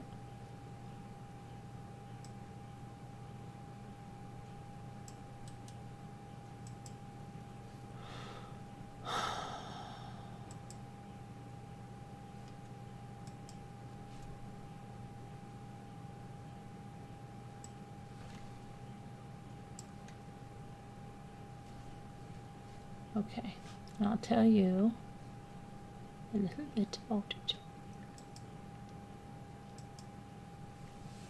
I'll tell you a little bit about it, all right? This is a private 4-acre retreat, quietly enlivens all your senses on a daily basis and in a meditative manner, yet it is close proximity to the best of what the River Valley has to offer. Just up the road is Fountain City, and multiple options for launching your boat into the Mississippi, as well as larger marinas nearby for boat access and storage. The multi-level home is being offered fully furnished. So you're going to, it's fully furnished because everything has been carefully curated, mid-century modern, furnishings and collectibles, making it an easy, move-in ready choice. You just need to bring your toothbrush, folks. A business venture through VRBO, an Airbnb, or a personal work or retirement space that has a bedroom ensuite on 2 levels, including heated floors in the primary bathroom, an open floor plan throughout, 2 oversized garages allow for convenient access to the lower and upper levels. The multiple decks are not counted in the square footage, nearly double the entertaining space. Let's take a look. Everything is fully furnished. All you need is a toothbrush.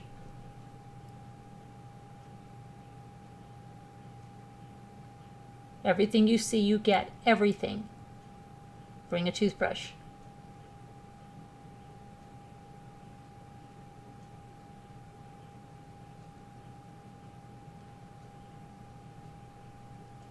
Oh, these look like the old school chairs. I love them.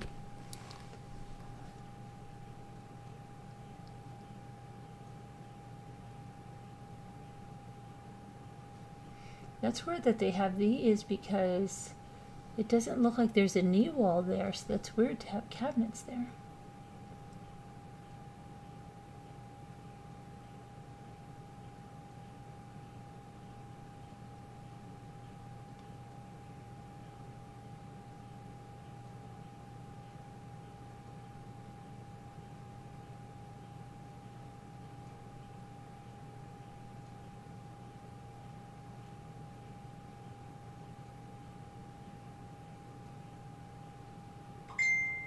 You're getting it all. All those little birds in there, the piano, everything. It's all yours. You're getting everything. The tree, the photos, the TV, the couch.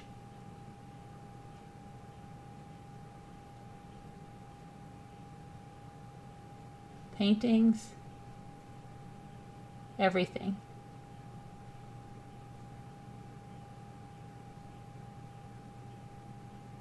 These little, remember these, you used to make these in Brownie Girl Scouts or something, or there was little kits. I remember, I think I made one of those. Gosh, that just brought back, it just gave me like chills. I just remembered that, and I don't even know where mine is. You made it like, or it was a little metal tray, right? And you put it in there, and some people called them ashtrays, remember? That was really living. We made you an ashtray.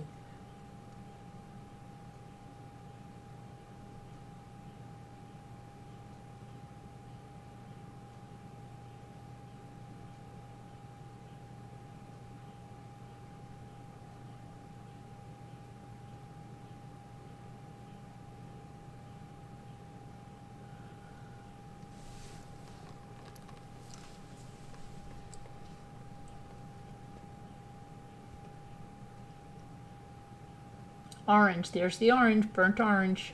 Sharon loves burnt orange. She loves every shade of orange there is. Look at that Mad Men bar. Oh, those are very, oh my gosh, I think those are like the color by numbers. Very cool. Very cool.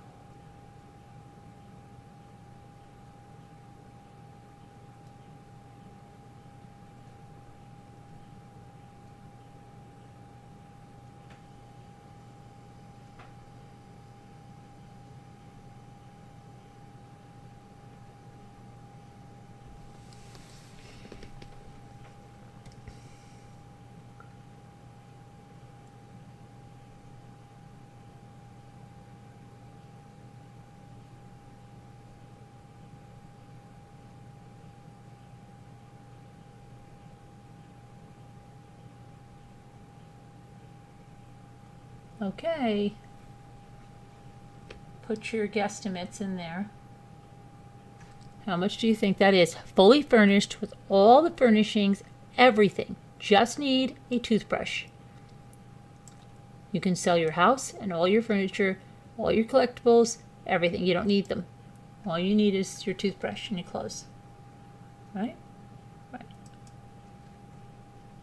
How much? LCAS says 2. 4 acres. That's what I said, didn't I?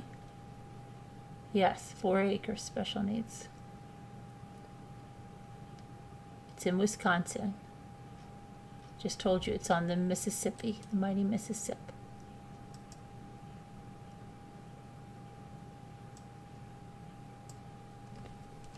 Sanrisa says, I've really enjoyed this group so much. Oh, I'm glad, Sanrisa.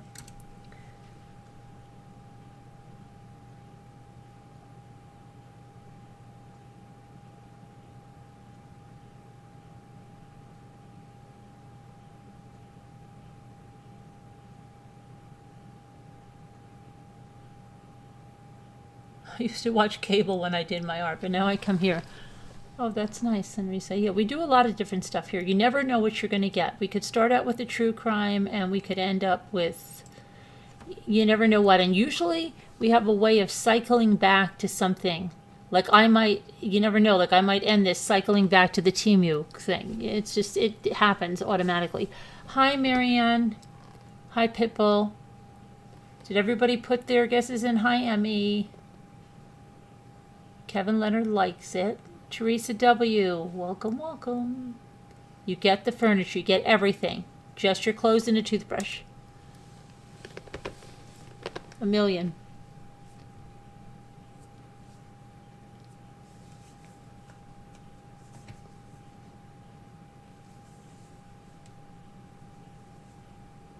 What do you think? Does anybody want it? Does anybody want it? 1 million, Sinrisa. You didn't like it, Al. Elle did not like it. She's not a mid-century modern. Well, did Nicole see it? You won the house with the exact bid. Yes, we are. Our sponsor, Realtor.com, will be calling you to get your information, Sharon, so they can get you the papers. Are you going to use it as an Airbnb, Sharon?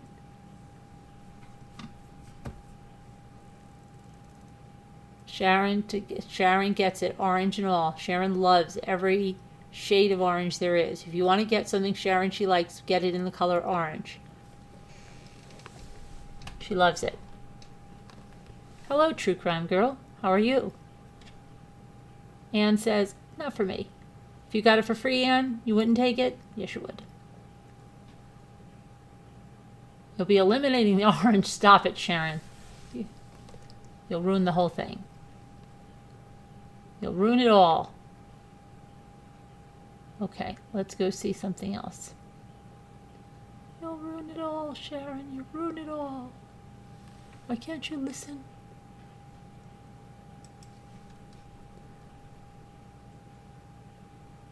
You want to hear? You want to see something? Okay, here's something. Hold on.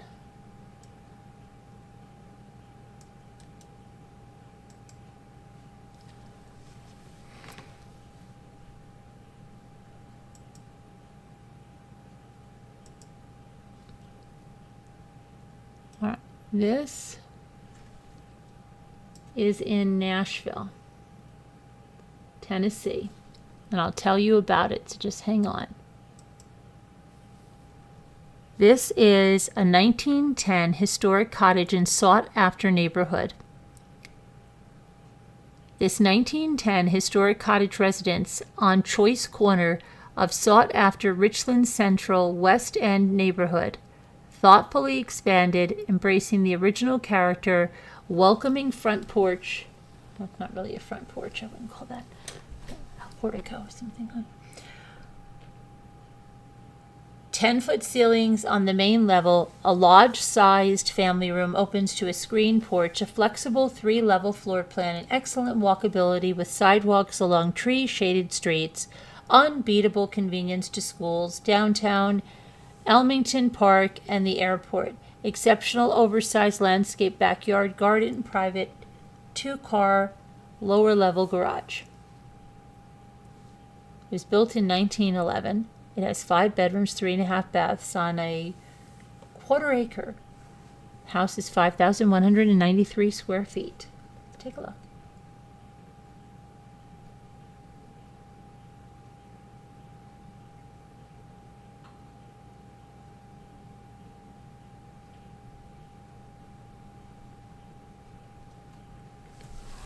Look at those pictures.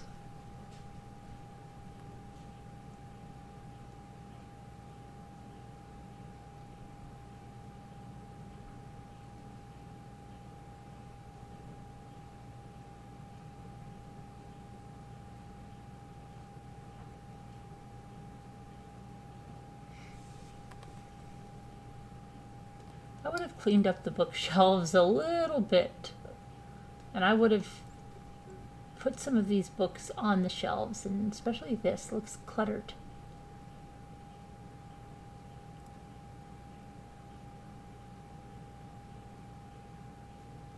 Like they have all of this empty space up there. And what is that? It's filled with matchbooks. That's not even practical, because if you were going to put another matchbook in, the minute you lift that thing up, they're all going to fall out. They should have put them in a big mason jar or something.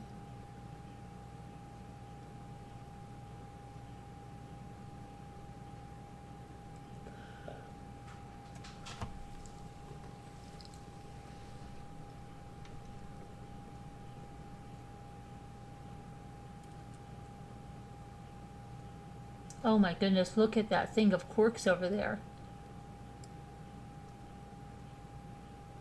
What are they saving all that for? To show everybody how much they drink? What purpose does that serve?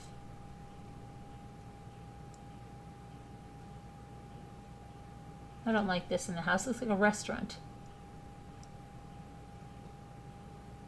Not a fan. Someone pushes it back too far. You have a kid.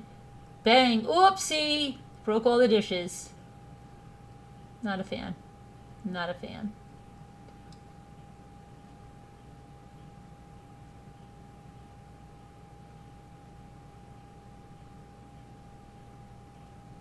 I also don't like that lighting fixture over that table at all. That looks really bad. That looks like something they would do back in the day. You remember the home show? They would have those people decorate. Sometimes it was in the morning. Like, I took this thing. It looked like a high-end fixture. I got this hamper. I just pulled the stuff out, and then I put it all together, put a zip tie on it after I put the chain through and held another basket like that. And I made a light fixture that looks so expensive. No, it doesn't. It looks like exactly what you said it does.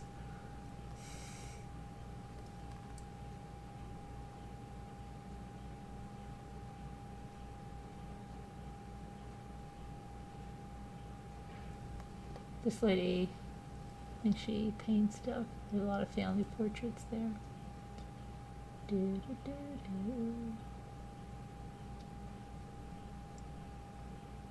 It is nice, bar those few things, but it's on a quarter of an acre.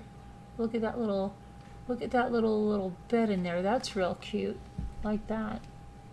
I'd like to have a bed like that. I've always wanted to have a bed with like little curtains that close you in like that. Or a train car. She's like on a train car. I like that.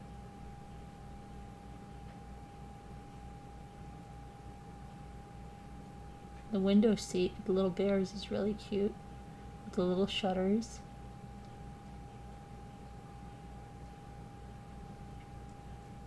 Look at are those wheels on that bed? That's a neat cabinet. Looks like a magician's cabinet. Get in there, I'll make you disappear. No. SMT, SMT, SMT.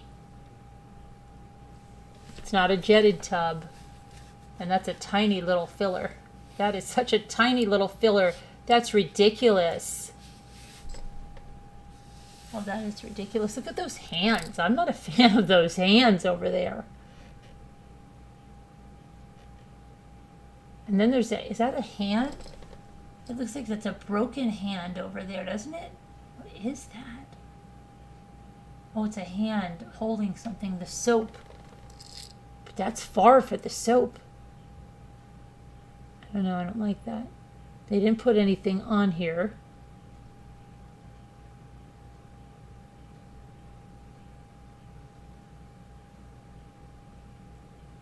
I think we're in the basement now. I don't know where we are. It looks like we're in the basement, doesn't it? This looks a little weird. I have to say, this looks a little weird. This doesn't even look like a legal bedroom. This looks like something... We used to have a thing like this in the house I grew up in. And it was like between one of the rooms and into the boiler. It was under the stairs.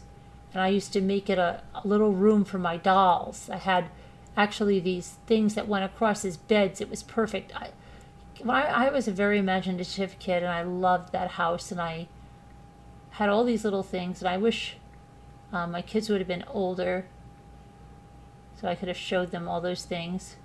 But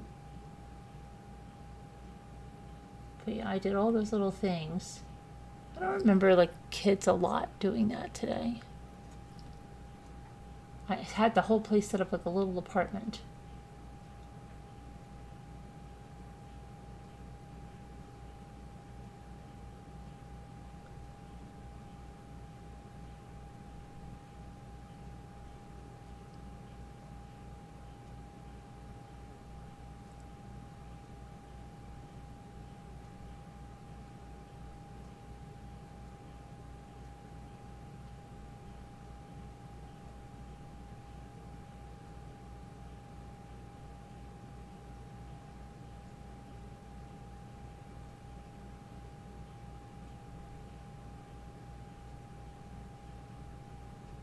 Okay, how much do you think it is? How much do you think it is?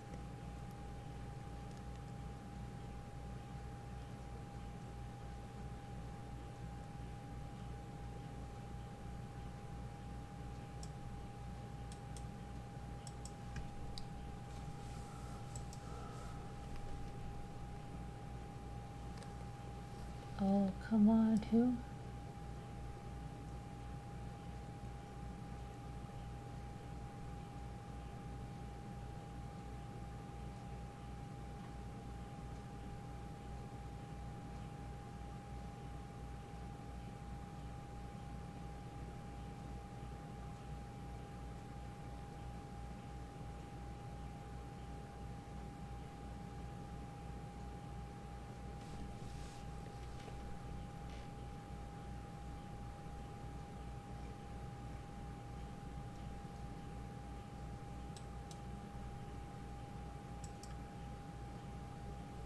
Okay, so you've said, let's see, 1,045,000, 2 million, Marianne says, 995K, Deborah, Ann Rose says 2 million, 895K, says true crime, the garage will flood if they have rain.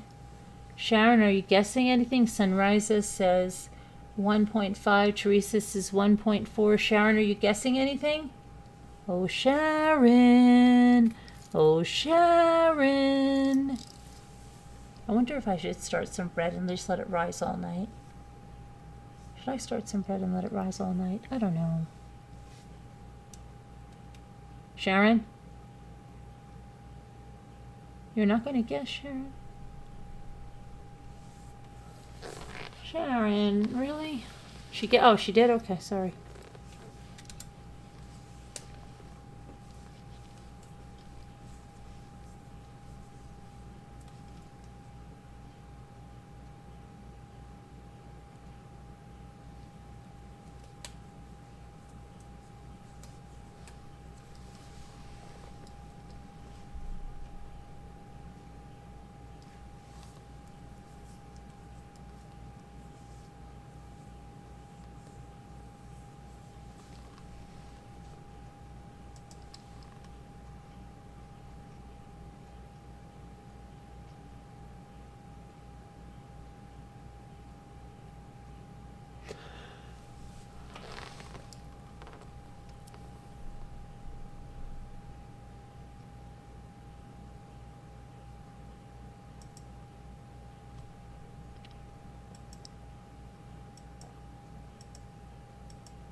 Next one we're going to is North Carolina. Okay, and it's in Hickory, North Carolina. And I'll tell you a little bit about it. It's the Boast Williams home. It's a 1947 Georgian Revival masterpiece located in the Pines within walking distance to downtown Hickory and Lake Hickory Country Club. Nestled onto a wooded 1.09-acre lot, this historic gem offers a stunning landscape and the finest quality interior spaces, and after a 3.5-year renovation by Glaze Construction, this project was featured in Traditional Home magazine, showcasing the top quality craftsmen found throughout. The main level features a mix of formal and informal areas, perfect for entertaining, plus a stunning fully tiled kitchen with original walk-in cooler, now used as a pantry, and a restored 1936 Magic Chef gas range. Upstairs you'll find 3-bedroom suites, including a primary suite with the most alluring primary bath imaginable. The 3rd floor offers a 4th-bedroom suite with full bath. Outside, the rear terrace offers a gunite pool cabana, thoughtfully designed grounds, a triple garage, and the utmost sense of privacy. Truly one of a kind. Let's go see.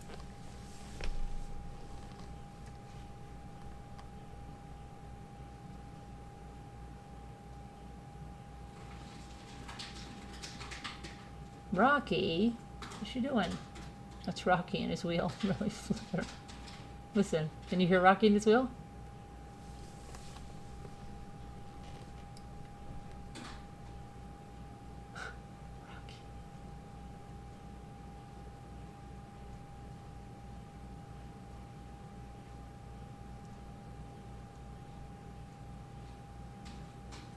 Oh, look, we're bombarded by hands tonight. Look at this. The theme is hands.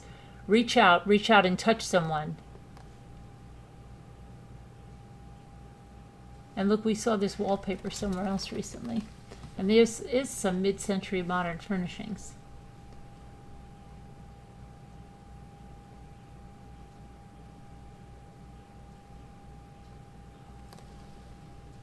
Look at that. It looks like they covered their books with fabric or something. Look at that. That looks like stacks of fabric, but I think it's books covered with fabric. Look at this. Look at that chair. It's a bird cage. Get in the cage chair.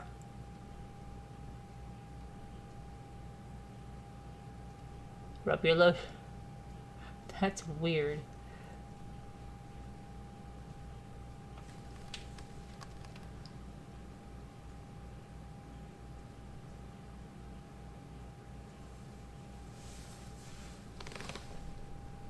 There's this thing with no upper cabinets. It's creepy, creepy, creepy. Creepy, creepy, creepy. And look at this with the tile all over the walls. It looks like that's how the schools used to have it, like in the home ec rooms, tile up to the walls. And this is the really old style tile that you would find in the like apartments in the city or something, or even in the subways or something. And these big brown legs on this. I don't know if I'm not a fan of that. And the TV over here, instead of no cabinets. I don't like the no, that's not enough cabinet space. Sorry.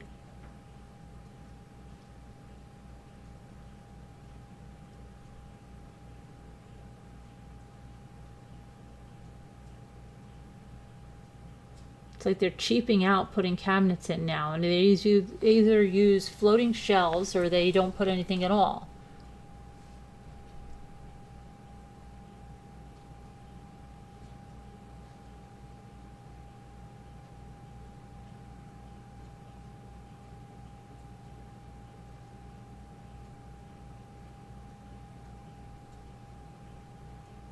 Not a fan of the carpet.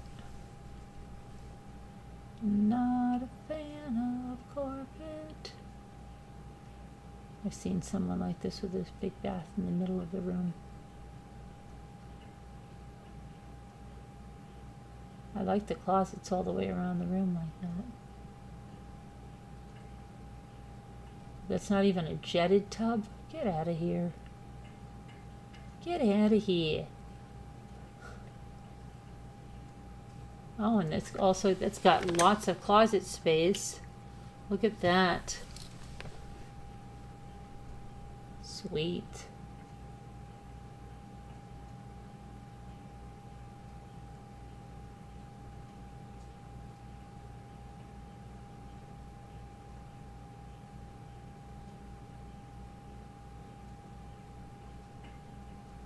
This is like a hairdressing chairs, aren't these? They look like the ones from the hairdresser.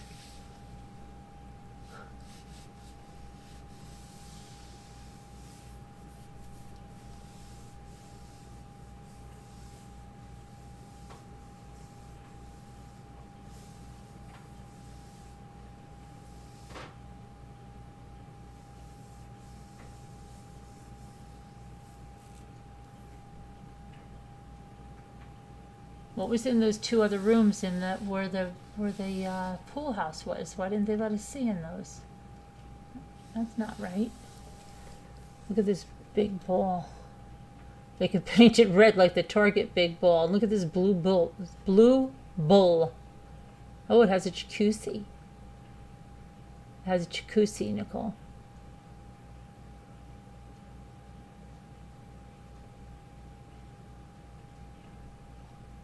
Okay, how much is it?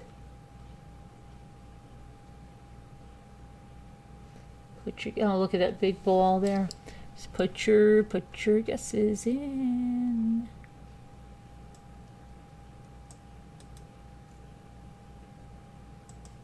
It is on doodly doodly doo.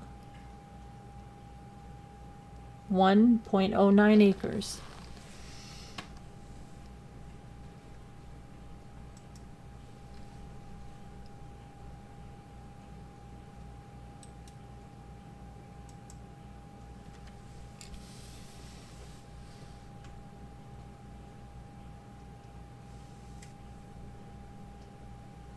Ann says 2 million, Special Needs says 2.5, Kevin says 3 million, Tron Girl says 2.5, Barb says 2.57, Sharon says 2.65 million, 1.9 million from Pitbull, 2.49, 2.4, 2.9, 2.7. Marianne. Special needs is changing. Why are you putting your answer so many times?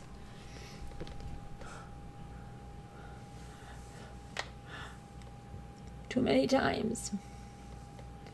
Okay. And the answer is, I think special needs is cheating. She looked it up.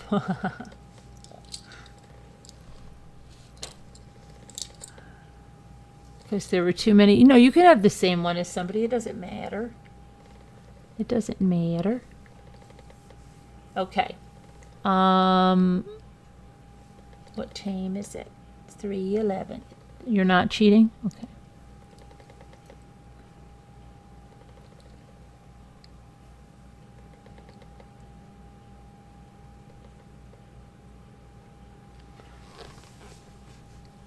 Let me see. All right, let's see. I want to see. Let's see who the top cheaters are. Let's check it out. Kevin Leonard is the top cheater. Okay. Deborah Van Couverden is number 2. L is your number 3. I'm at number 4. Ann Rose, you're number 5. High 61, you're 6. Senreza, you're 7. Margot K, you're 8. Lisa L is 9. Judy with a Y is 10. 11 is special needs mom. 12, Jeannie's talking about life. 13 is Nicole Griffith. 14, Bucky Ann's creation. 15, Chris Reese 77. 16, Christine Micro. More facilitation. You are no longer number 22. You are now number 17. Barb Olson, you're 18. High Speed Drifter, you're 19. M.E., you're 20. Sharon, you're 21. And Little Lady, you're 22. Rough and Ready, you're 23, and Sherry M, you're 24, and Linda, quite the disappointment to the team. You're pulling it in at 25. You can do better than that, Linda. I know you can. Believe in you. You're a better chatter than 25. Linda. Is Linda even here? Linda would just be laughing. She'd be like, yeah, Linda would just be laughing. You're 21. Shocking, Sharon. That one house was so big. What one house? Which one? This one? Right here? Which one, Kevin? Which one, Kevin? Tell us, Kevin.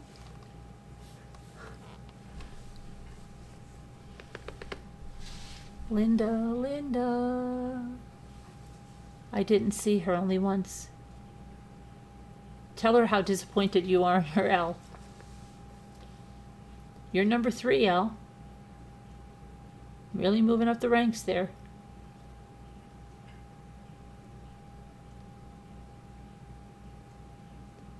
No, I'm not talking about her. I'm talking about Linda. Linda.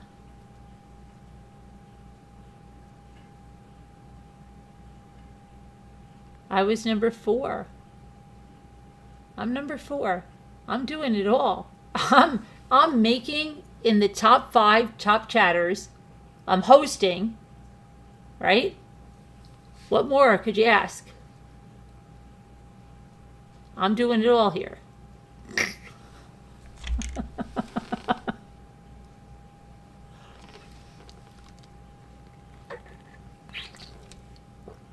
I just can't figure out this water bottle.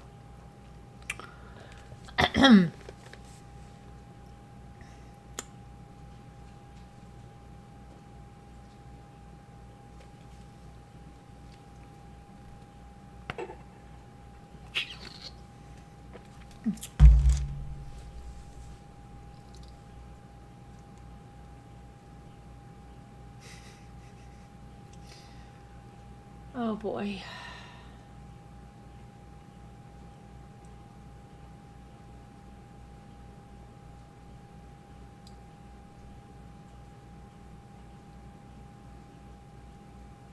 Did you buy the water bottle from Temu? No. This is actually goes with my bike. Well, I bought it. It didn't come with my bike. Can you believe it? It's like, do you think they would give you the water bottle when you're spending that much money for the bike, right? But no, you buy it, and I just can't even believe it. I think it's what did I pay for this?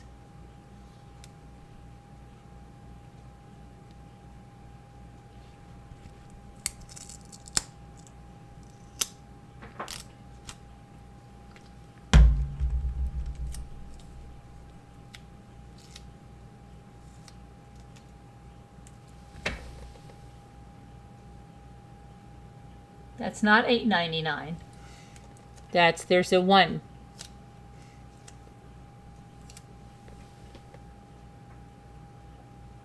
Because it has to fit into your bikey thing. And I don't know. I'm just like, come on now, Carolyn, you can figure this out.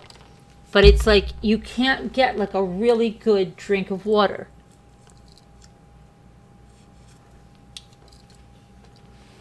Because it like closes back up on you.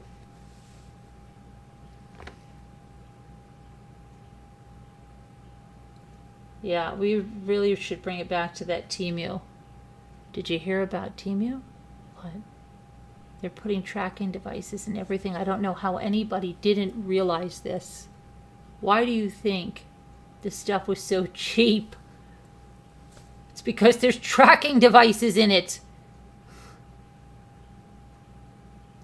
Everybody was so worried. Oh, get this one. Everybody was so worried about that balloon that they fell into retail therapy to curb their anxiety. And it was all a conspiracy. The balloon was there to give them the anxiety, and then this site named Temu came on. And they could lose their mind shopping in there for hours on end. Good night, Anne. You hate us? I'm sorry you hate us. You got a new glass today and it says put nothing hot in it. Where did you get that?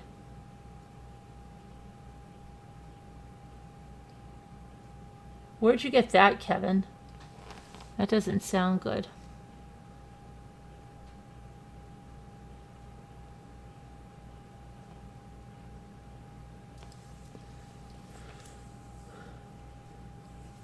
Well, don't you think that adds to the story, Pitbull? That like if you were doing that, if you were a podcaster or some kind and you wanted to make the conspiracy on that, you would say when everybody was worried about that, that was a diversion. There was nothing in the balloon.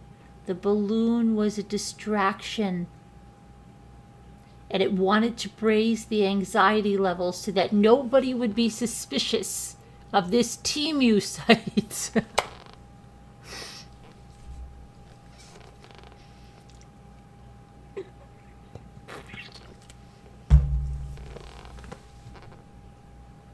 I think that's good. I can't believe you guys aren't telling me that was really good. I think it was.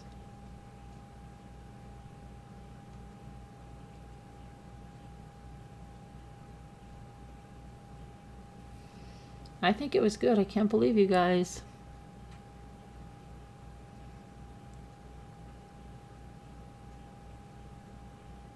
She has, Barb. She's ordered from Temu quite a bit. Kevin, where did you get it from? What kind of glass? George Glass? What's your boyfriend's name? George. George Glass.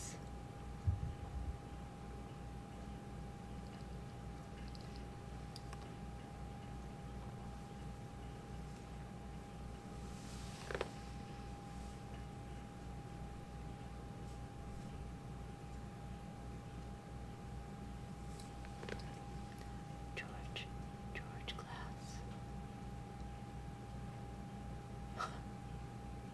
You know who George Glass is, right, Elle? It's my new boyfriend. George. George Glass. You keep your hands off of him, Elle.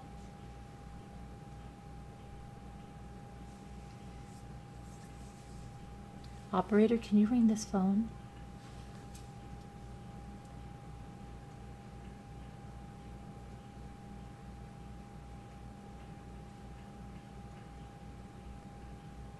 No, but Emmy, it's from the Brady Bunch. It's from the Brady Bunch. She said it in Bridesmaids, yeah. She did say it again in Bridesmaids. But it's Jan's fake boyfriend. George Glass. George Pop. Georgie Porgy. Pudding and pie. Kissed the girls and made them all cry. When the boys came out to play, Georgie Porgy ran away.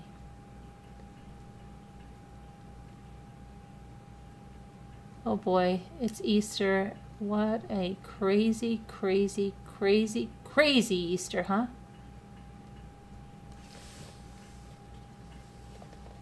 It's a crazy one, I tell you. It's a crazy one. So my daughter got in, and my son picked her up, and then they went to ShopRite, and she said, Mom, Michael and I are at ShopRite. And my daughter talked so loud.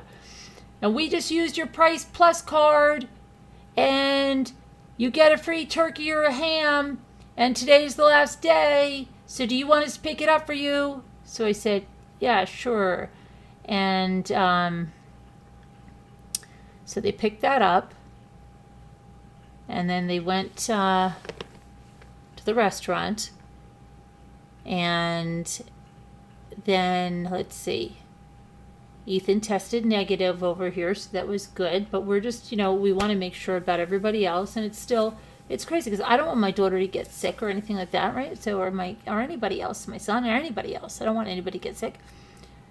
So we're still being really cautious. And we'll see if everybody tests negative tomorrow. I don't know what we'll end up doing. But anyway, she brought bagels from New York for us. And we're in New York, I know, from New York City, I mean. She always brings bagels. She brings bagels or she brings those gourmet donuts, but everybody's been wanting the bagels, so she brings the bagels. So then she's like, you've got to come and pick up the bagels and pick up the free turkey, and then you've got to pick up gifts from, I've been calling it Norway. I don't know why. Iceland. So, yeah, I got a mug about this bus thing. She goes to me, did you open up your mug? I said, yeah. She goes, which one did you get? I said, the one that said the Northern Lights. She goes, oh, with the puffins? And I go, I don't think so. I think it's a bus that says Northern Lights. I've got to look at it if it has puffins. And she goes, oh, okay, that's the way, yeah. And then she's supposed to have brought me this frozen pumpernickel bread from Iceland that she said is just amazing, but I don't know if she brought it this time. So what else did she bring us? Oh, she brought me the candle made by this small candle shop there in Iceland, and it smells like a campfire. That's it. It's called Campfire, and it smells like a campfire. It's very nice. And then she brought me napkins. 7 packages of napkins. And very nice napkins. A lot of very nice napkins. And what else did she buy me? People must laugh. Where'd you get your mom? 7 packages of napkins. She's going to be so happy. Napkins for your mom? Yeah, my mother crafts with them. Okay, so she got me the napkins. And then what else? Oh, chocolate, which I can't have yet because, well, I could now probably because I gave it up for Lent. And something else she got me. Oh, this little, it's a wooden hand-carved, little, she says it's a dove. That she said the lady in the gift store told her about it. And it's got this little piece of paper. Oh, it's a little scroll of paper.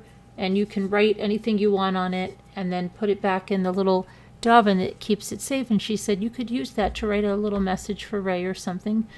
I thought that would be nice, so she got me that. That's very nice. And what else? I think there was something else. The mug, the napkins, the candle, the little dove.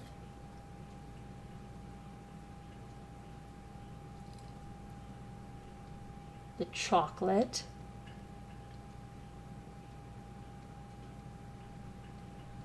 The bagels. Well, the bagels aren't from Iceland, but I remember the eclipse of the sun, so strange. Everything was so quiet and the birds stopped singing. Pitbull, how did you come up with that?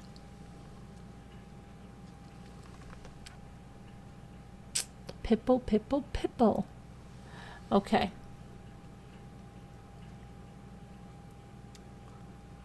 So what else? So we'll see. I don't know what we're going to do, like I said, for Easter. But it might be, my daughter said something like, I don't know, are we going to do like drive-bys? Drive-by Easter, we're going to eat in the cars? I don't know I don't know what we're going to do. I don't know. I honestly don't know. I'm going to play it by ear and not put any expectations. Things are different. I don't even know if I'll get to color the eggs this year. It's just been crazy with Ethan not feeling well.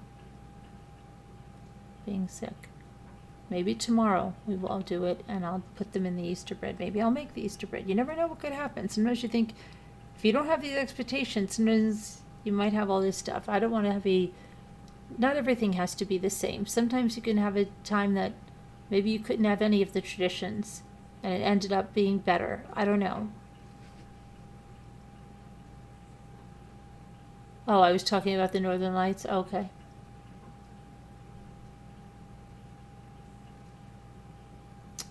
So that's going to be about it for tonight. I know. But it's time to go.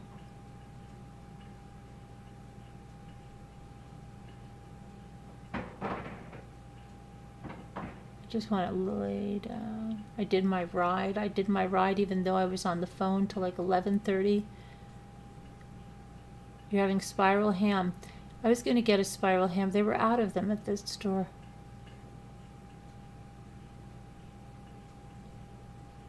That sounds lovely, Barb.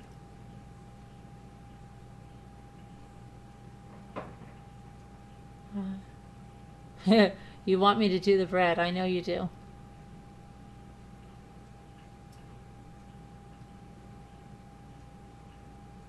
The coloring of the Easter eggs. But I've just been coloring like the non-boiled eggs because I don't like hard-boiled eggs, and that's what we put. You put the regular ones in the Easter bread anyway. You don't even eat them; they're just for decoration. But still really like that. I have to saw off the edges with the nail file. I really like this. It's nice to put paintbrushes, pens, markers. All right, everybody. Yes, I know everything is more expensive, Barb. Everything is more expensive, right? But everybody have a wonderful Easter. I'll see you later. We might even have a sale later, okay? We might have after, when everybody's done with their Easter festivities, we might have our auction. But then even after that, we'll be together to prepare for the upcoming week of the trial, right? We all want to do that. I love you guys. God bless. Prayers for all. Have a good time wherever you are. And we'll see you tomorrow. Take care now. Bye. Prayers for all. Love you. Hit the likes.